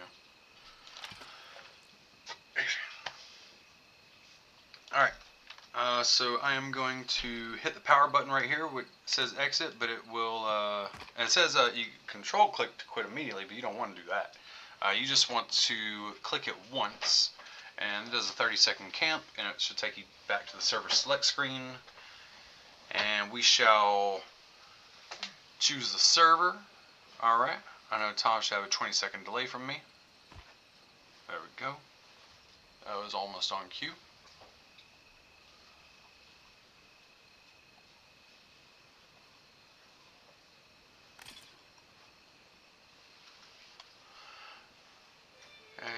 Okay. Servers. Alright, Stormona has been the busiest. I worry about being too busy. Black Moon, Stormona. Definitely not PvP right now. Alright, a little more population would be better. I know with a very small population, it's like you have all the resources available to you whenever you go out looking for them. There's not as much competition. Black Moon with partial, you know, it'd make it easier to put in groups together. So that's important. So I'm gonna go with Black Moon right there on the top. Alright, here I could have a whole nother alcoholic addiction. I'm gonna go to create. My question is, where the fuck does Dab want to start? Can I even have Dab? We'll try that. Alright, let's try Dab first. And you know what? Dab is just gonna fucking be a cleric.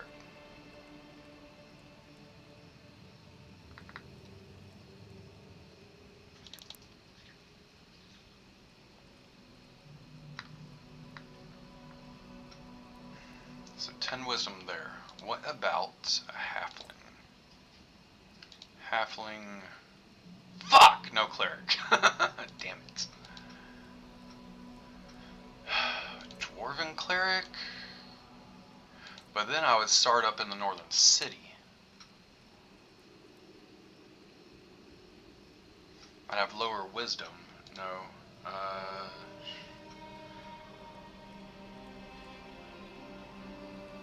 And I think Tom liked the human area better, or really the northern area. So elves and halflings start in the elf city. Evil races start by the human city, and all the good races start at the human city. Hey, Lord.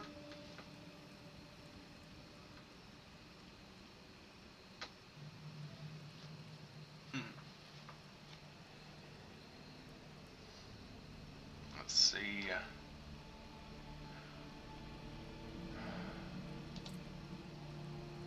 I mean, so a human druid would have 9 wisdom. 6 is everywhere else. And an elf druid would have 10 wisdom, 5, 5, 7 dex. Yeah.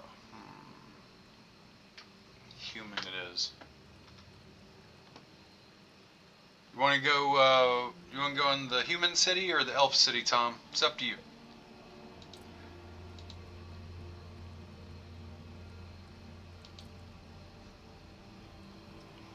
I am good with either a human cleric or a human druid.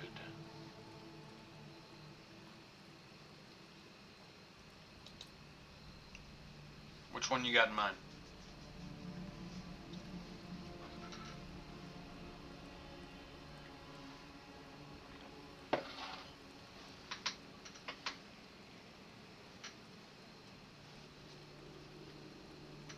So I was thinking.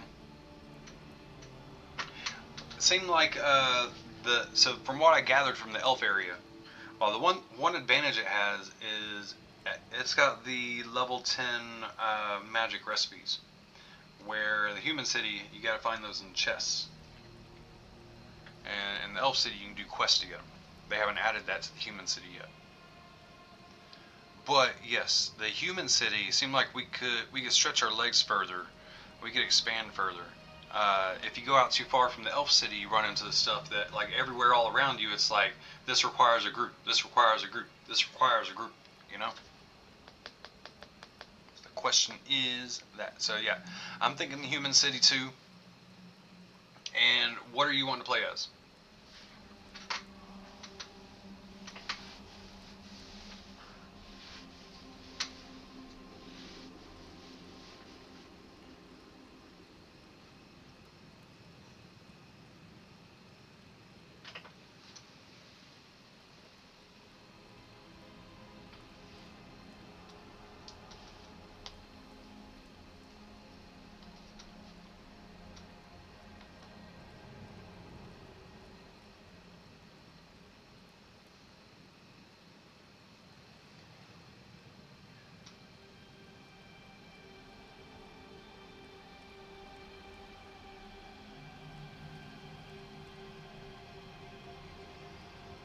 I might continue on with the Druid plan, though.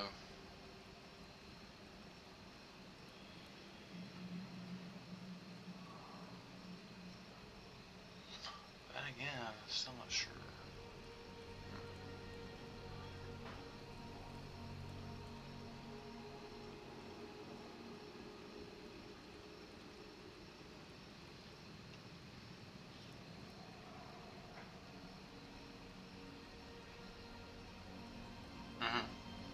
Yep. Oh.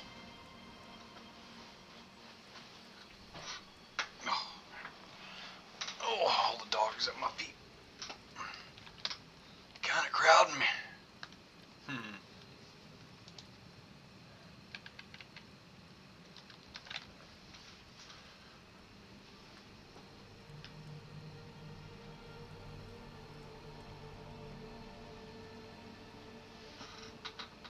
Yeah. So yeah, Tom, I just want to know what you want to play as. Whatever you tell me you want to play as, I can come up with a perfect counterpart for it. So just tell me what you're making, and I will make a perfect, like, complementary like teammate to kick some ass with it.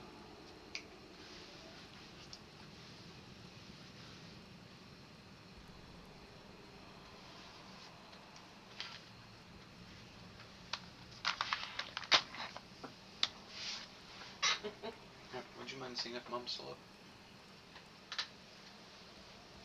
Alright, you're going back to Monk? Okay. So, yeah, I think Druid would be the way to go for Monk. Possibly.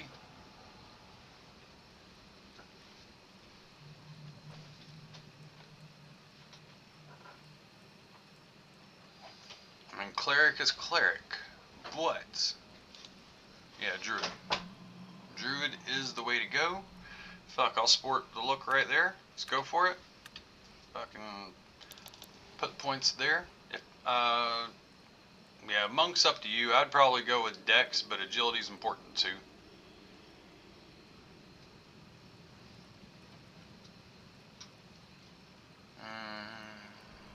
Let's see.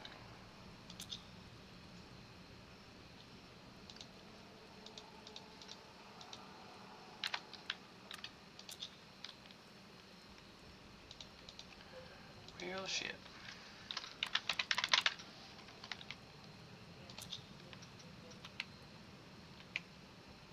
All right.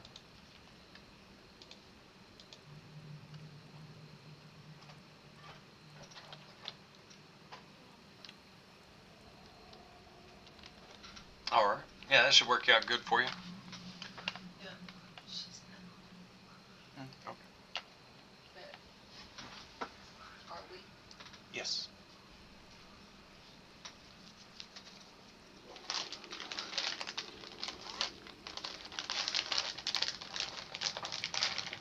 Gonna mute it for a bit while Mom comes in and smokes. No. Huh? Oh, she's not coming in? Okay. Never mind. Never mind. I'm not gonna mute it for a bit. Because only the wife is coming in to smoke. And kid. Yeah. Okay. Cool.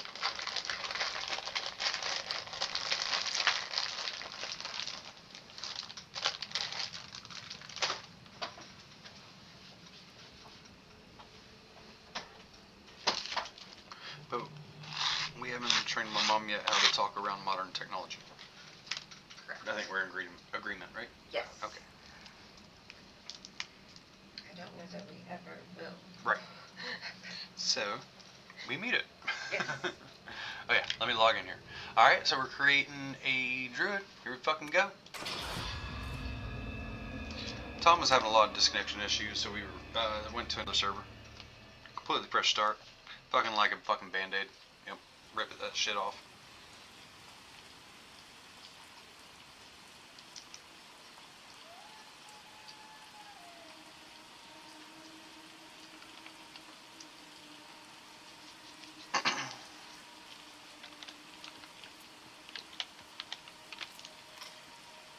Alright, yep, I don't have shit right now. So, holy fuck, my settings. Window settings, scale. We need more scale in our lives, huh? There we go. Let's,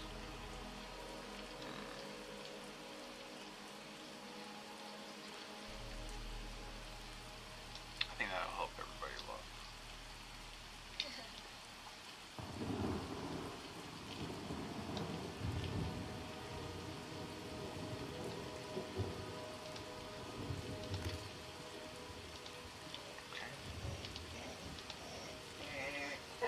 Shh.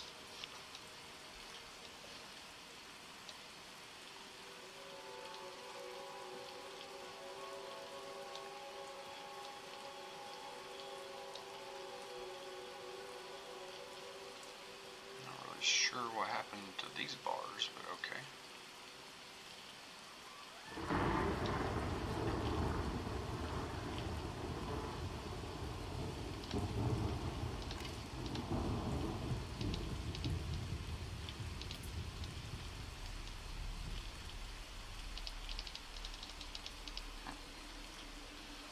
I'll have to mess with that later time. Bring this over here.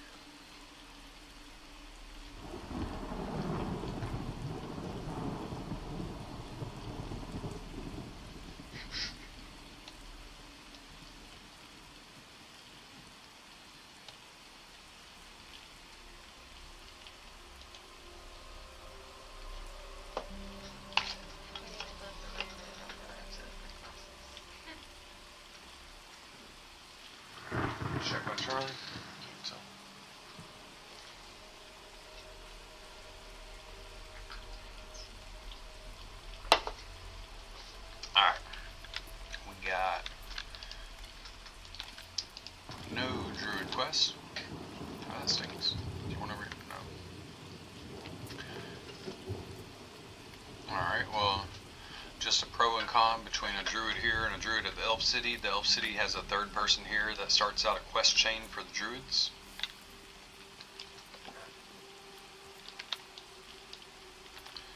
Alright, whenever you first log in, bring up your inventory. I was messing with my windows at first. I don't know why. I'm going to mess with the user interface later. This should be more lined up over here. But, alright. Start off with some basic gear. Cloth armor, cloth armor, cloth armor. Our goal is druids to have all leather armor. We got one-handed blunt. Our goal is to have a one-handed blunt or a scimitar and a shield. I started out with an opening quest, Mysterious Letter. It sends us to start trade skills. Go meet Foreman Aldius, and he's going to start us on a lot of tasks for doing trade skills. Organize the bags up here at the top. Eventually, going to wind up with a screen full of bags when we're including the bank bags.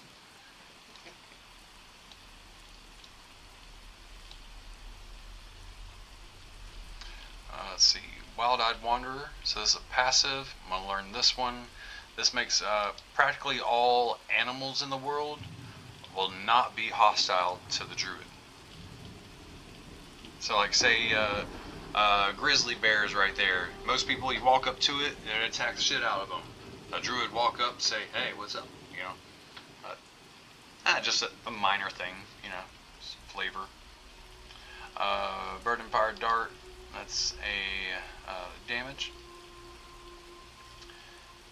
Ivy Talisman.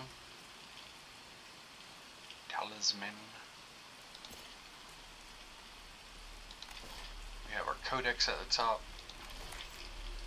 Alright, we already got Vine Whip. That's our technique. Each one of these bars 1,000 readiness. Technique uses 1,000. It regenerates fairly well. That's the passive. Bird and Fire. This is our damage spell. Ivy Talisman. This is the debuff that heals whatever hits it.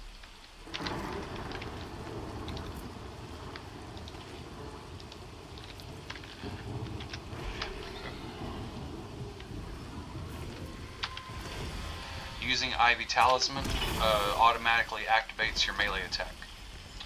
Casting your spells does not activate your melee attack.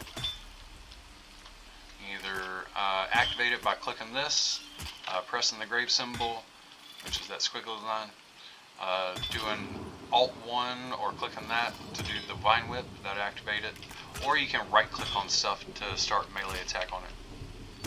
It's like you can left click to target or right click to target and attack.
name your character, Tom? Was it Big T again? I haven't checked yet.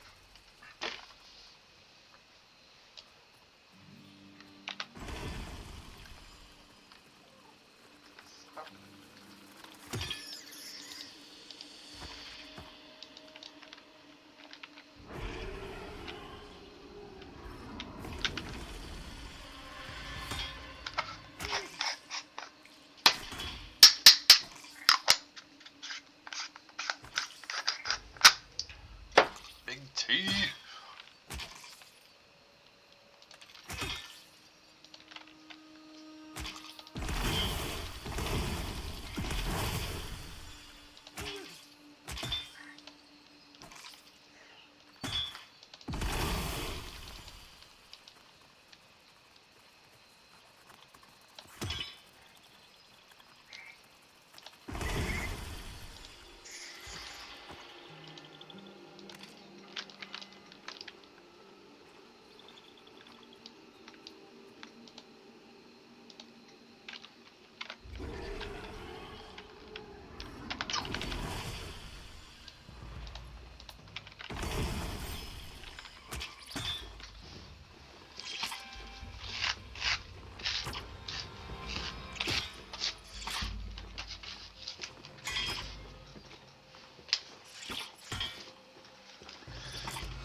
I'll head to you after I get a level or two.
Oh, yeah, I don't have a skinning knife yet, but I was like, why can't I do anything?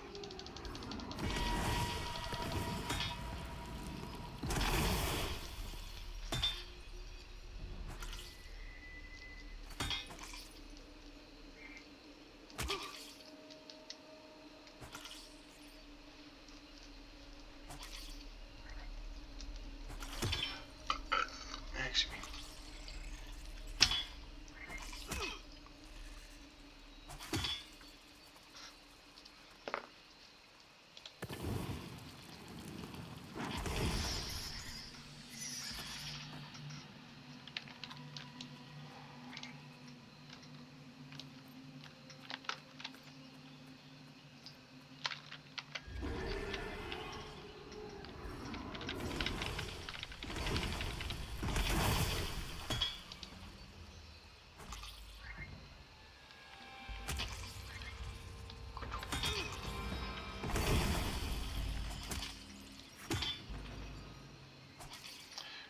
Starting out, things are a bit slow. You don't have hardly anything, you know.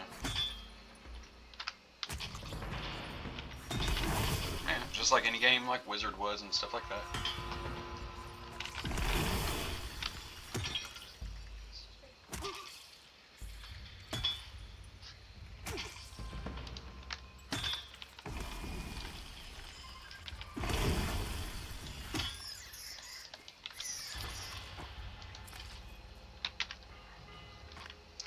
Sitting down doubles your mana regeneration.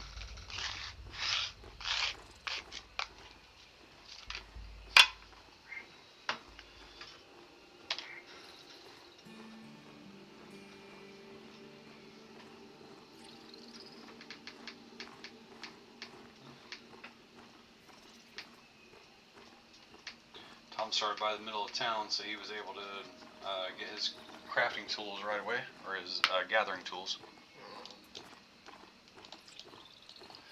Druids are kind of on the fringe at first. Not far away, just I'm choosing to just get my first level before I walk away from my trainers.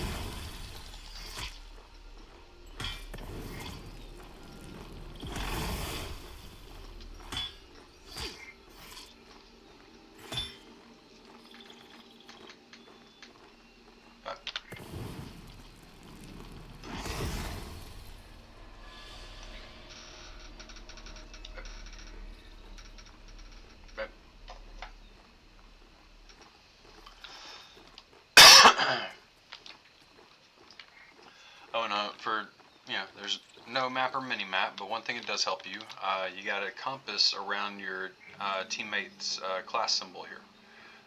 So the arrow right there on the yellow circle is pointing towards the direction of Big T.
Level 2.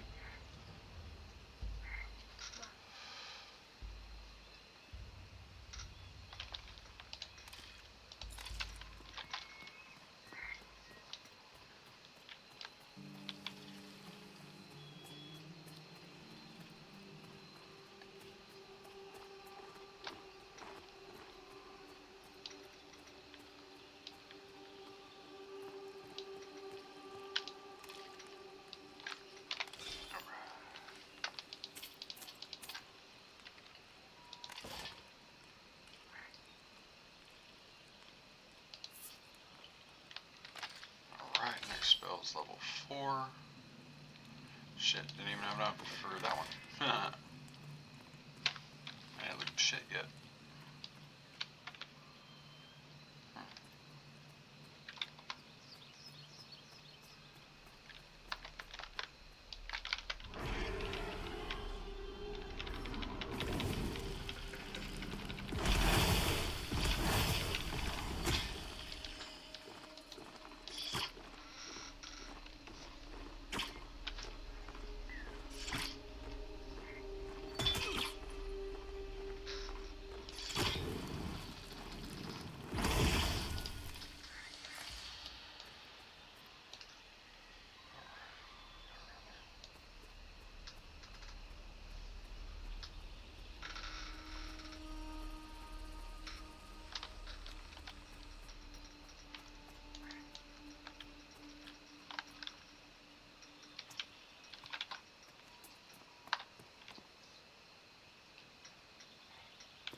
sure where it's at.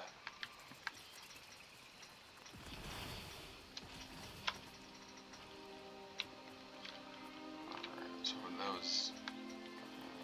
So west of the monk trainer, or west of the guidestone, bindstone, I guess,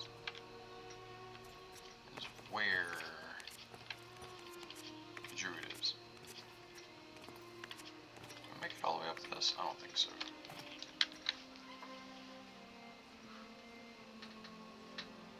This paper sucks. Burns so fast.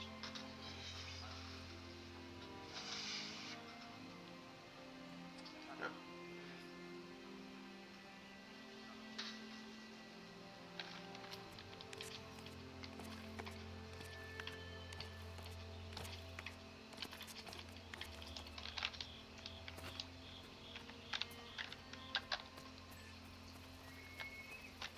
Just want to work on climate, so that was it. Do that.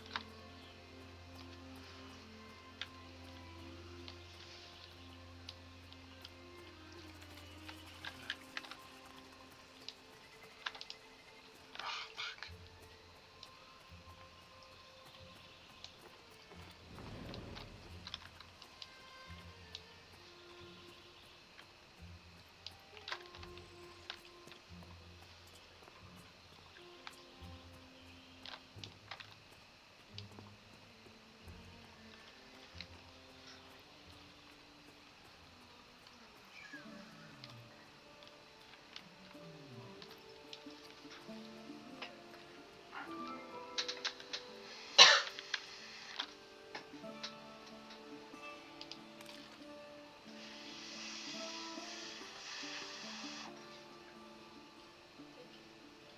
You're welcome. I'm good. Thank you. Good night. Good night. So yeah, you're learning a craft quest. This is where you get 2 tokens that you can trade into craft trainers, and yeah, that's how you're able to learn your 2 trade skills. But then you're able to get all the gatherings.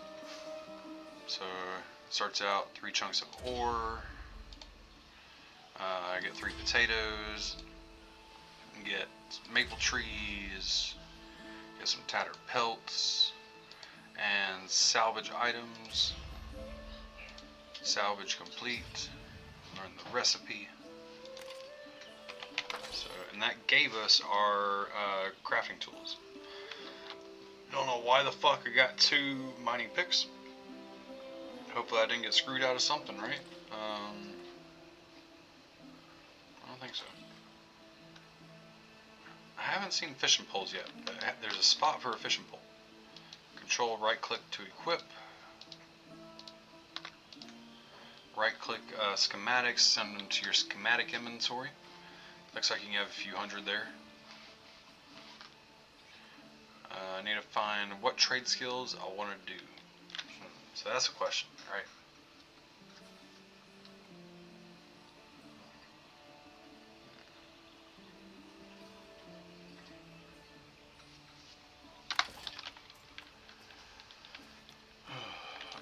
Thinking maybe I just continue what I had going on the other one, which is going to be leatherworking and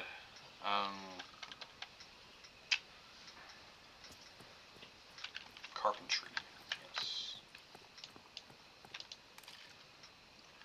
The bank there. There. Oh yeah. When you start out, just a tip, your food and water is pretty good. It'll last a while. You can put your food and water that you got in the bank. You don't need to start using it until your bar gets down. It'll take you a few play sessions so your bar runs out.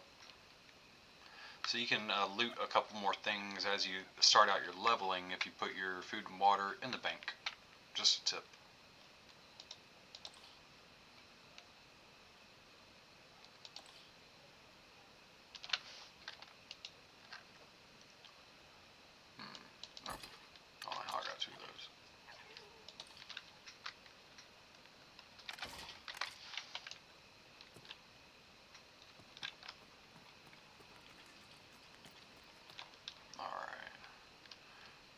quests abound if we just talk to people. Terran, well met. Courier, well met. Watchguard Baylist, always vigilant. Maybe I need some levels, because I remember that guy having some. Sora? I have a Druid. I wonder if the class impacts it. There we go. Crafting. Oh, yeah. I don't want to do weaponsmithing. No, thank you.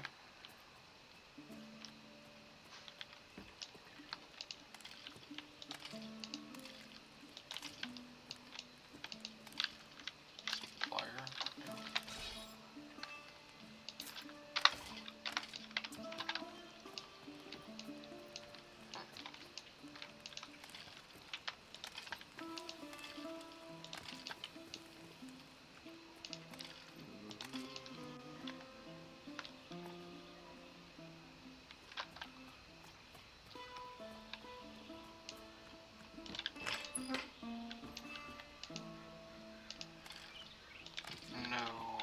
No armor smithing.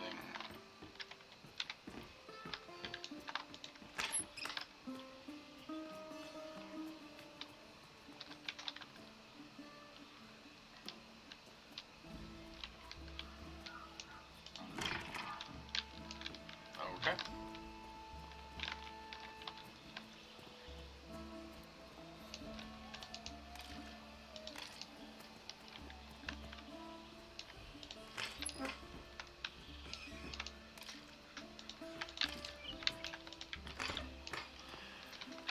I remember getting a lot of quests from everywhere around here, but I'm like not seeing hardly any. Elder Malik in there? His name sounds familiar.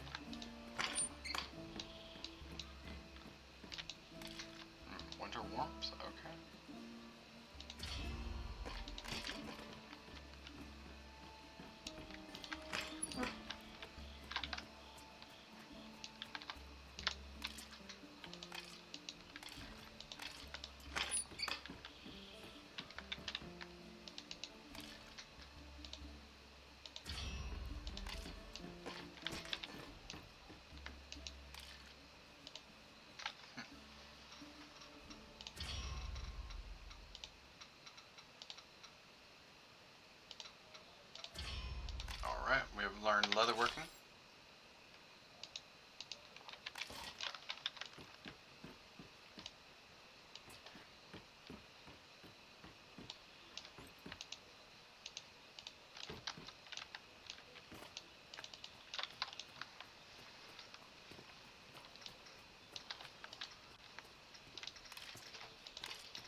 fucking shit? You fucking shitting me?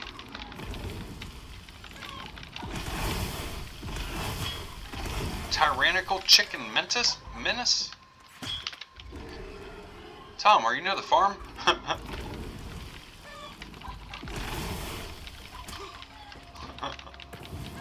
kind of shit is this? Oh, I got him. It's KFC.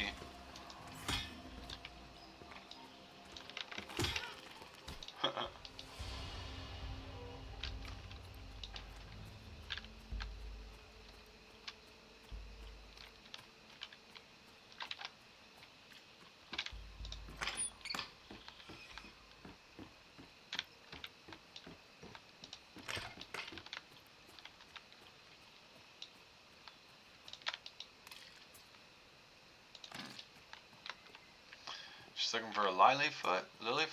I don't know. No idea.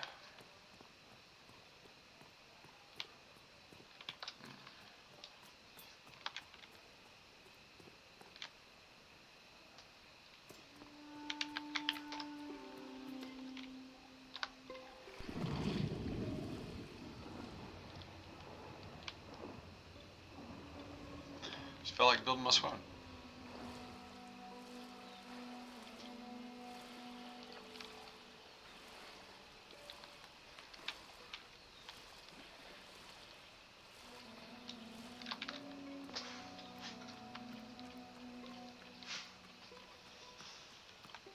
No, but it's fine.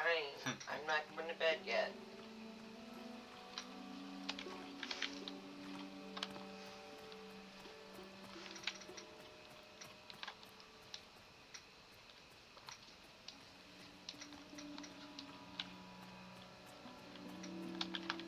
Alright, yeah, I need to go up to the, I think right here's the clerics, I believe, or priests. We'll find out.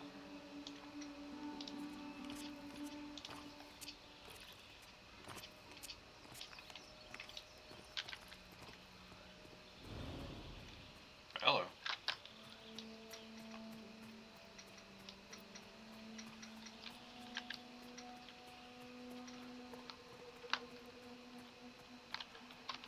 Alright, I think I remember getting some quests around the cleric place. So what Priest Alamore has to say about that. Yes. Ethereum presence. Got it.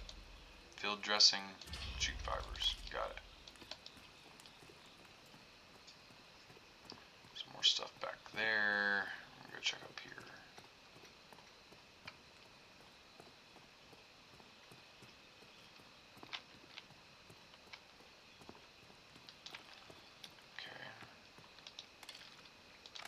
Well met. Well, shit.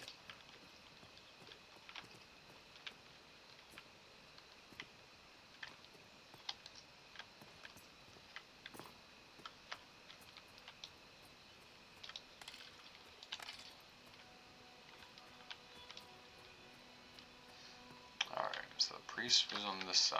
Got a couple quests.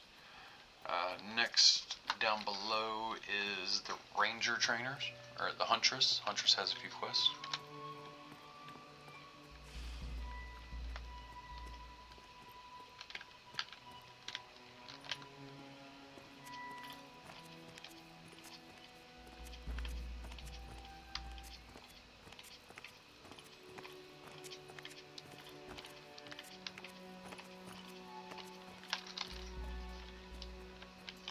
New dungeon came out today. It's a level 15 to 35 dungeon from what I've been told. Just not too concerned about it just yet.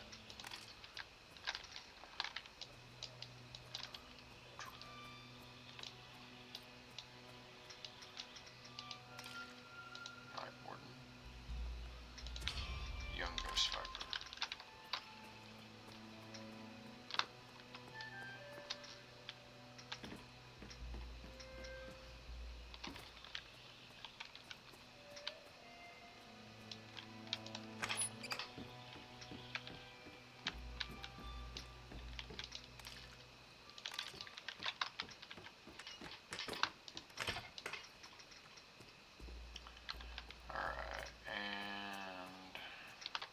courier there. He has a lot of, or 3 quests really. I'm going to take one off his hands. I'm going to do the first courier one. First courier one, heavy lift part 1. It gives you an item that makes you encumbered. A heavy package.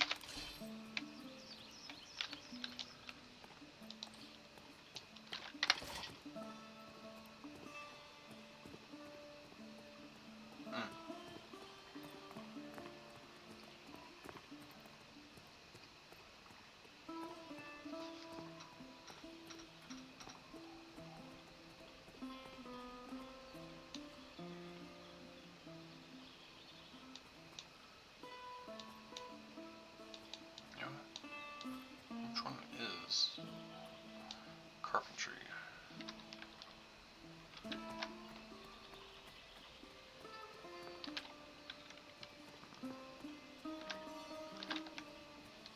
This one.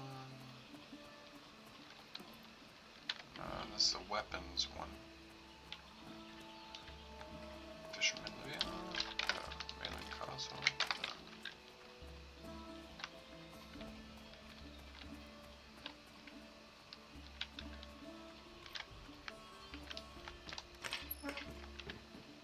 Provisioner. Shit. Hornet infestation. Okay.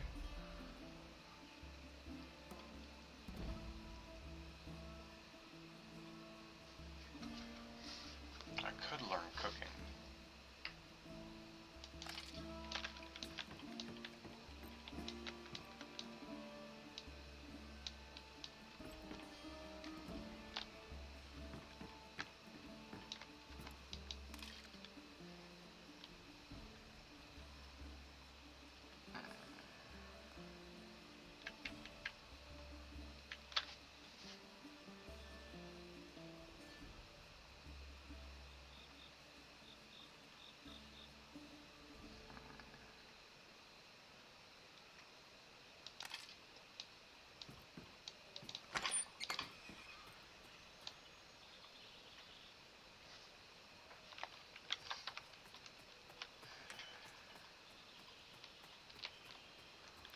Alright, one of these buildings has like a saw on the outside, saw and hammer on the outside.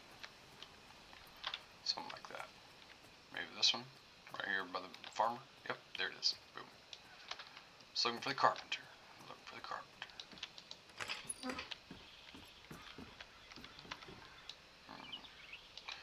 Fletcher. Does Fletcher have any shields? No. Fletcher's just weapons, bows, and staffs. I mean, that would be good for both me and the monk.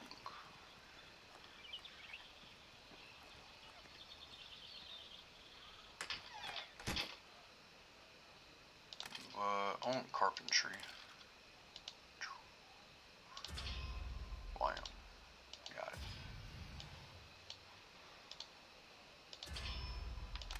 Alright. That's right, I still got the heavy package. Alright, the first heavy package goes over to the coast. There he is. Roy Flintshaw.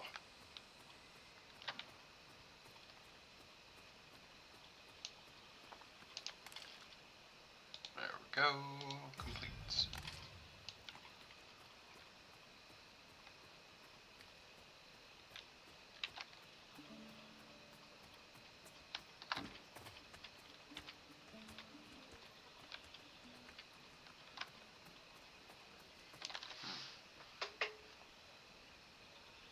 Alright, alright.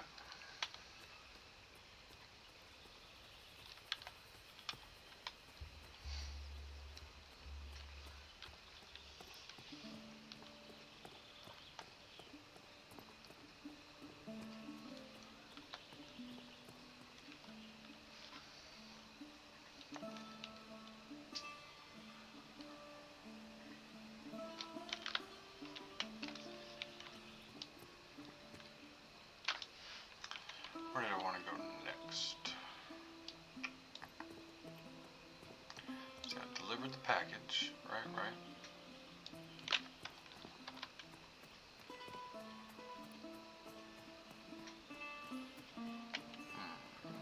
No, I do want to go to town, or to my druid place.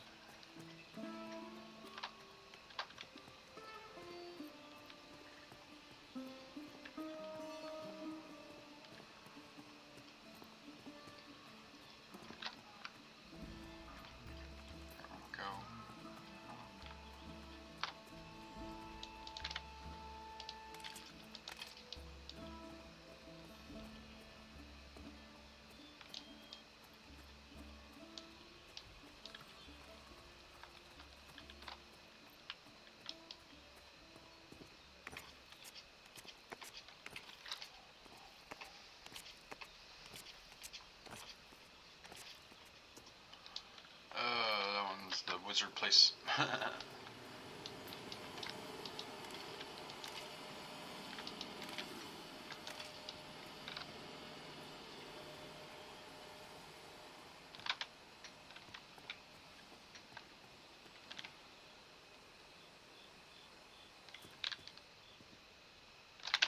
Oops.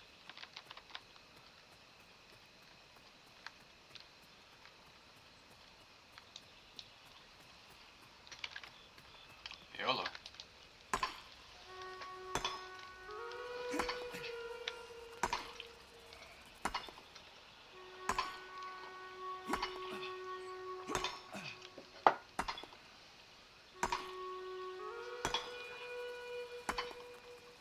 Oh, foragers right there. Let's go. Come on.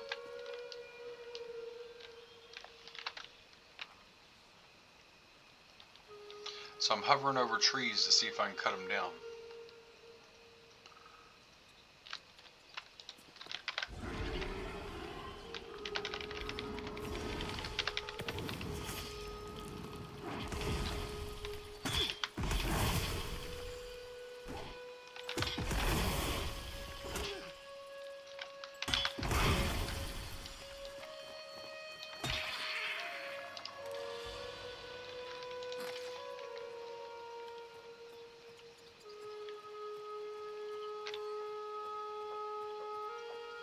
Oh, Charlie. Charlie.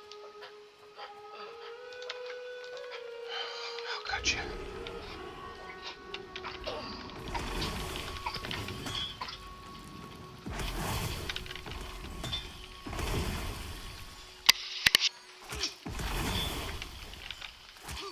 Ugh. Thanks, Pebble. Yeah.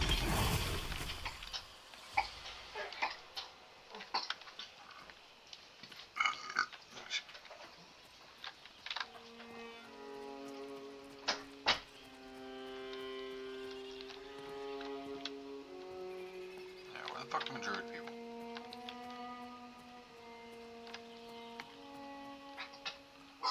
Jeez.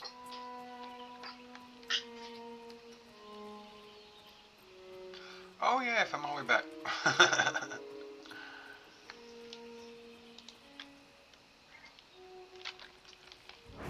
It's okay, Z.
Why the druids gotta be out so far?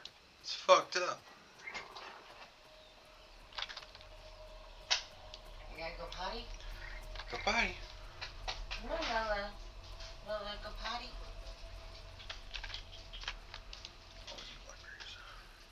Oh, that quest for those is around there somewhere. Oh, I know. It's at the crossroads.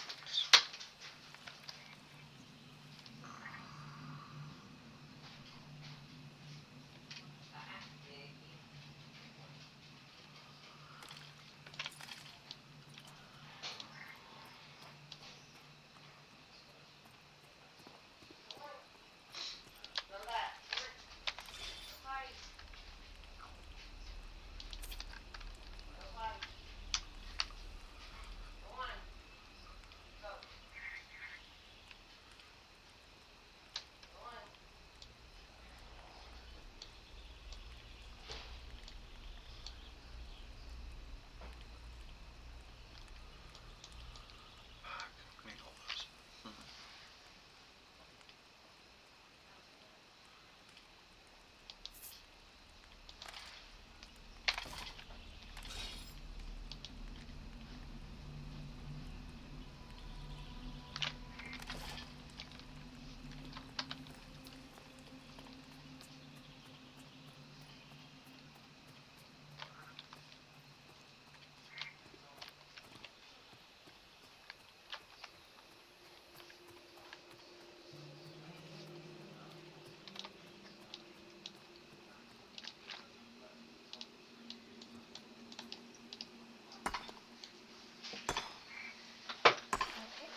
Yeah. That was you.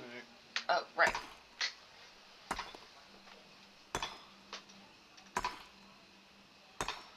Oh, fuck.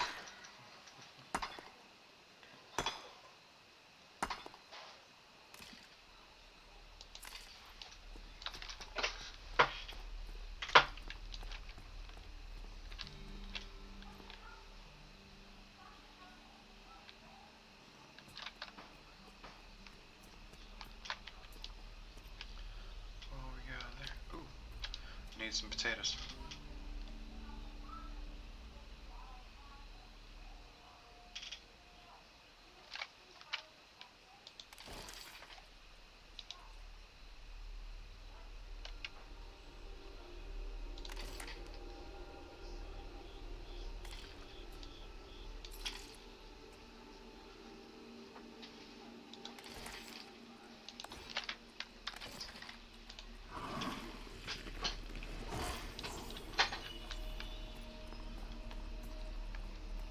I got one right here. That's right. Yep, if you're looking for a towel. Well, I was looking for like more of a cloth like this. Okay. Gotcha. You're welcome.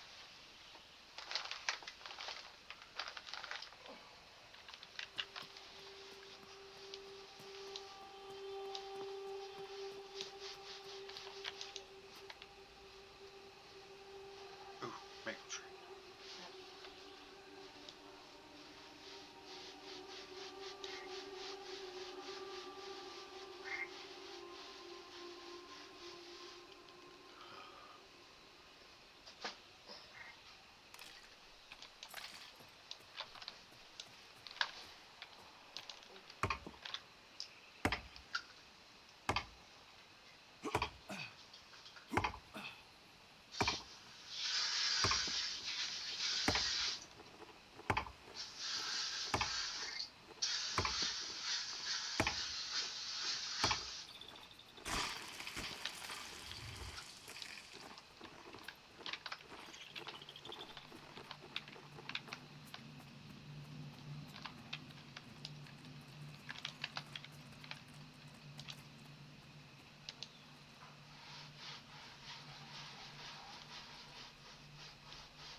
Mm-hmm.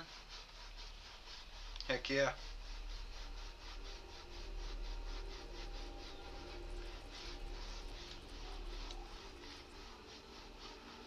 Got another one, I think. Unless it's apples.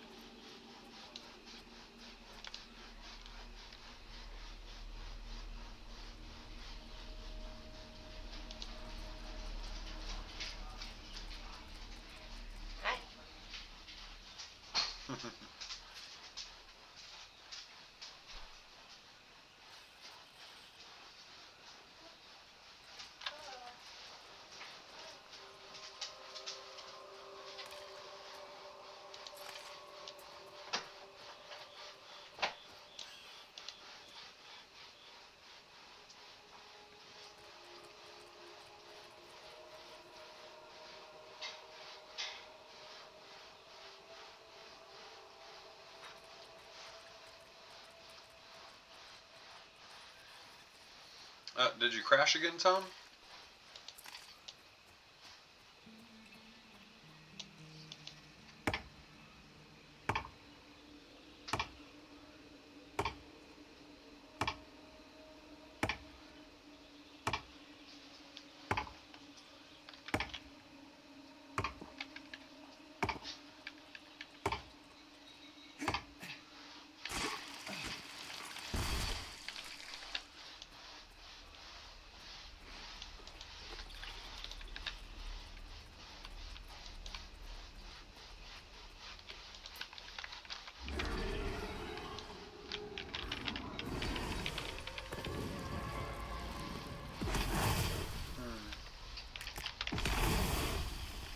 Have you checked if your video driver's up to date?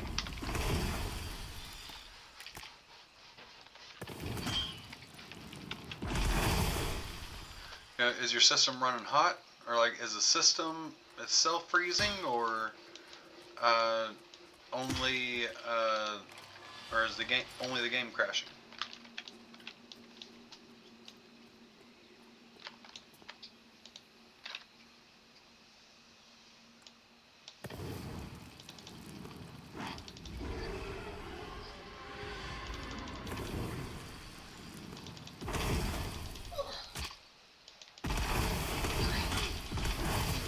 Thank you.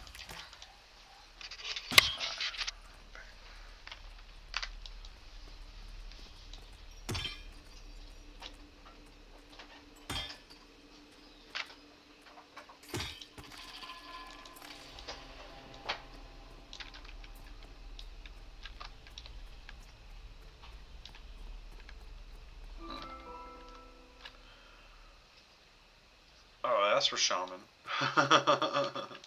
Set it right there in the text.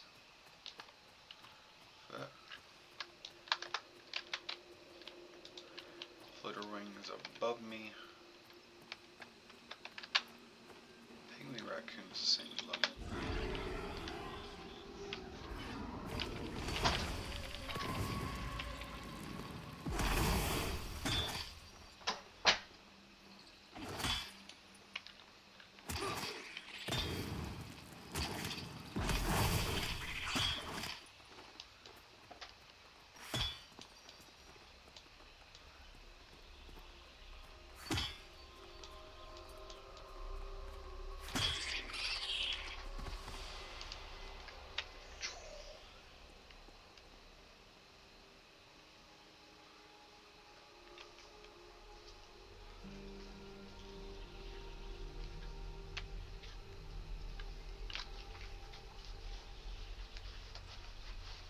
How much RAM do you have on the computer, Tom?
Coming up on 3 hours in this stream. Probably going to take a break soon.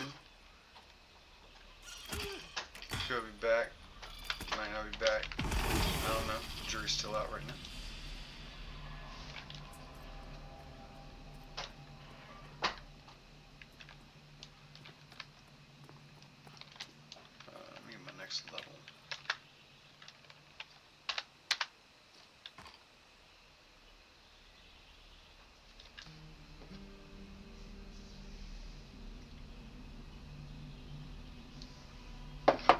Yeah, Tom, if there's not much of a difference, it's up to you if you want to stay on this server or go to the other one, you know?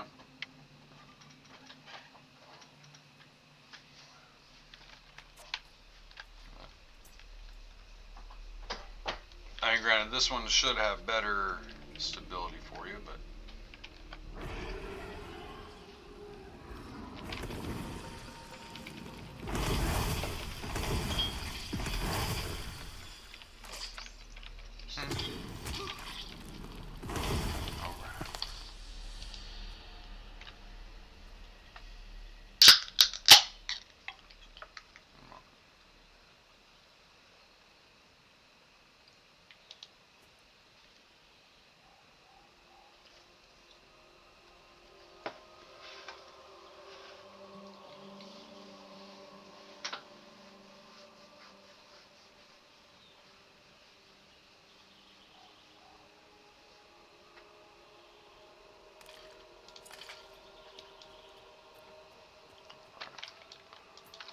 More kills.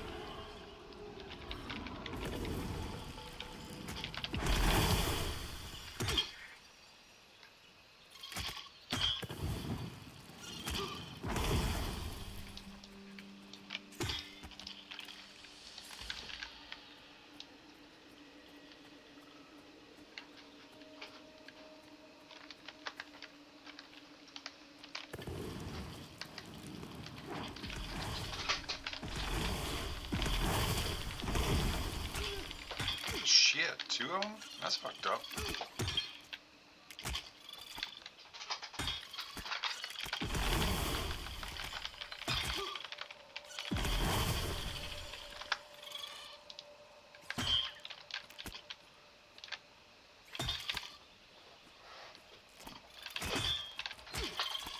Well, fucking shit.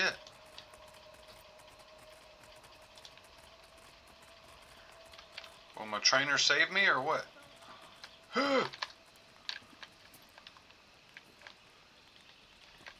Fucking shit! Well, y'all didn't fucking help.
One more kill and then taking a break.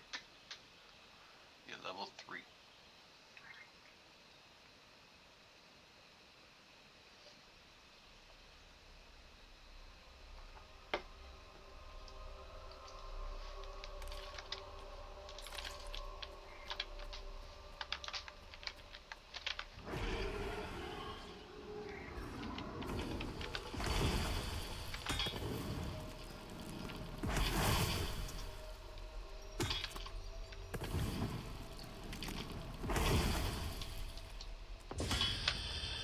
Blam, level 3. Ding.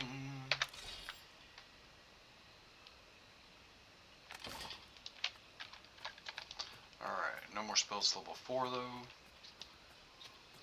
I'll be back in a little while, everybody. Assuming I'm still up. Everybody, thanks for tuning in. If you liked anything you saw, please hit that like and subscribe. Right now I'm streaming Pantheon, Rise of the Fallen to both YouTube and Twitch. My primary library is in YouTube. If you want to check that out, the link for it's in the description for the video. And I'll see everyone later. Well, before I go though, Tom, when I come back later, are you wanting to continue on this server or go back to the other server? This server will have a higher population, so there's that.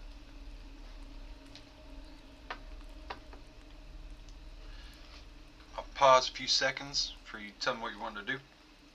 Tom in the chat's the big T that created character on the server. We had some characters on a Western server, but we're both closer to the, well, more like Central's time zone for us.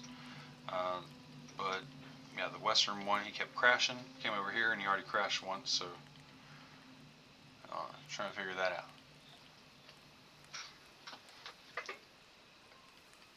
Okay. Be this one. All right. Yeah, we could have a better experience overall as far as early access goes if this can be one of the more populated servers. Yeah.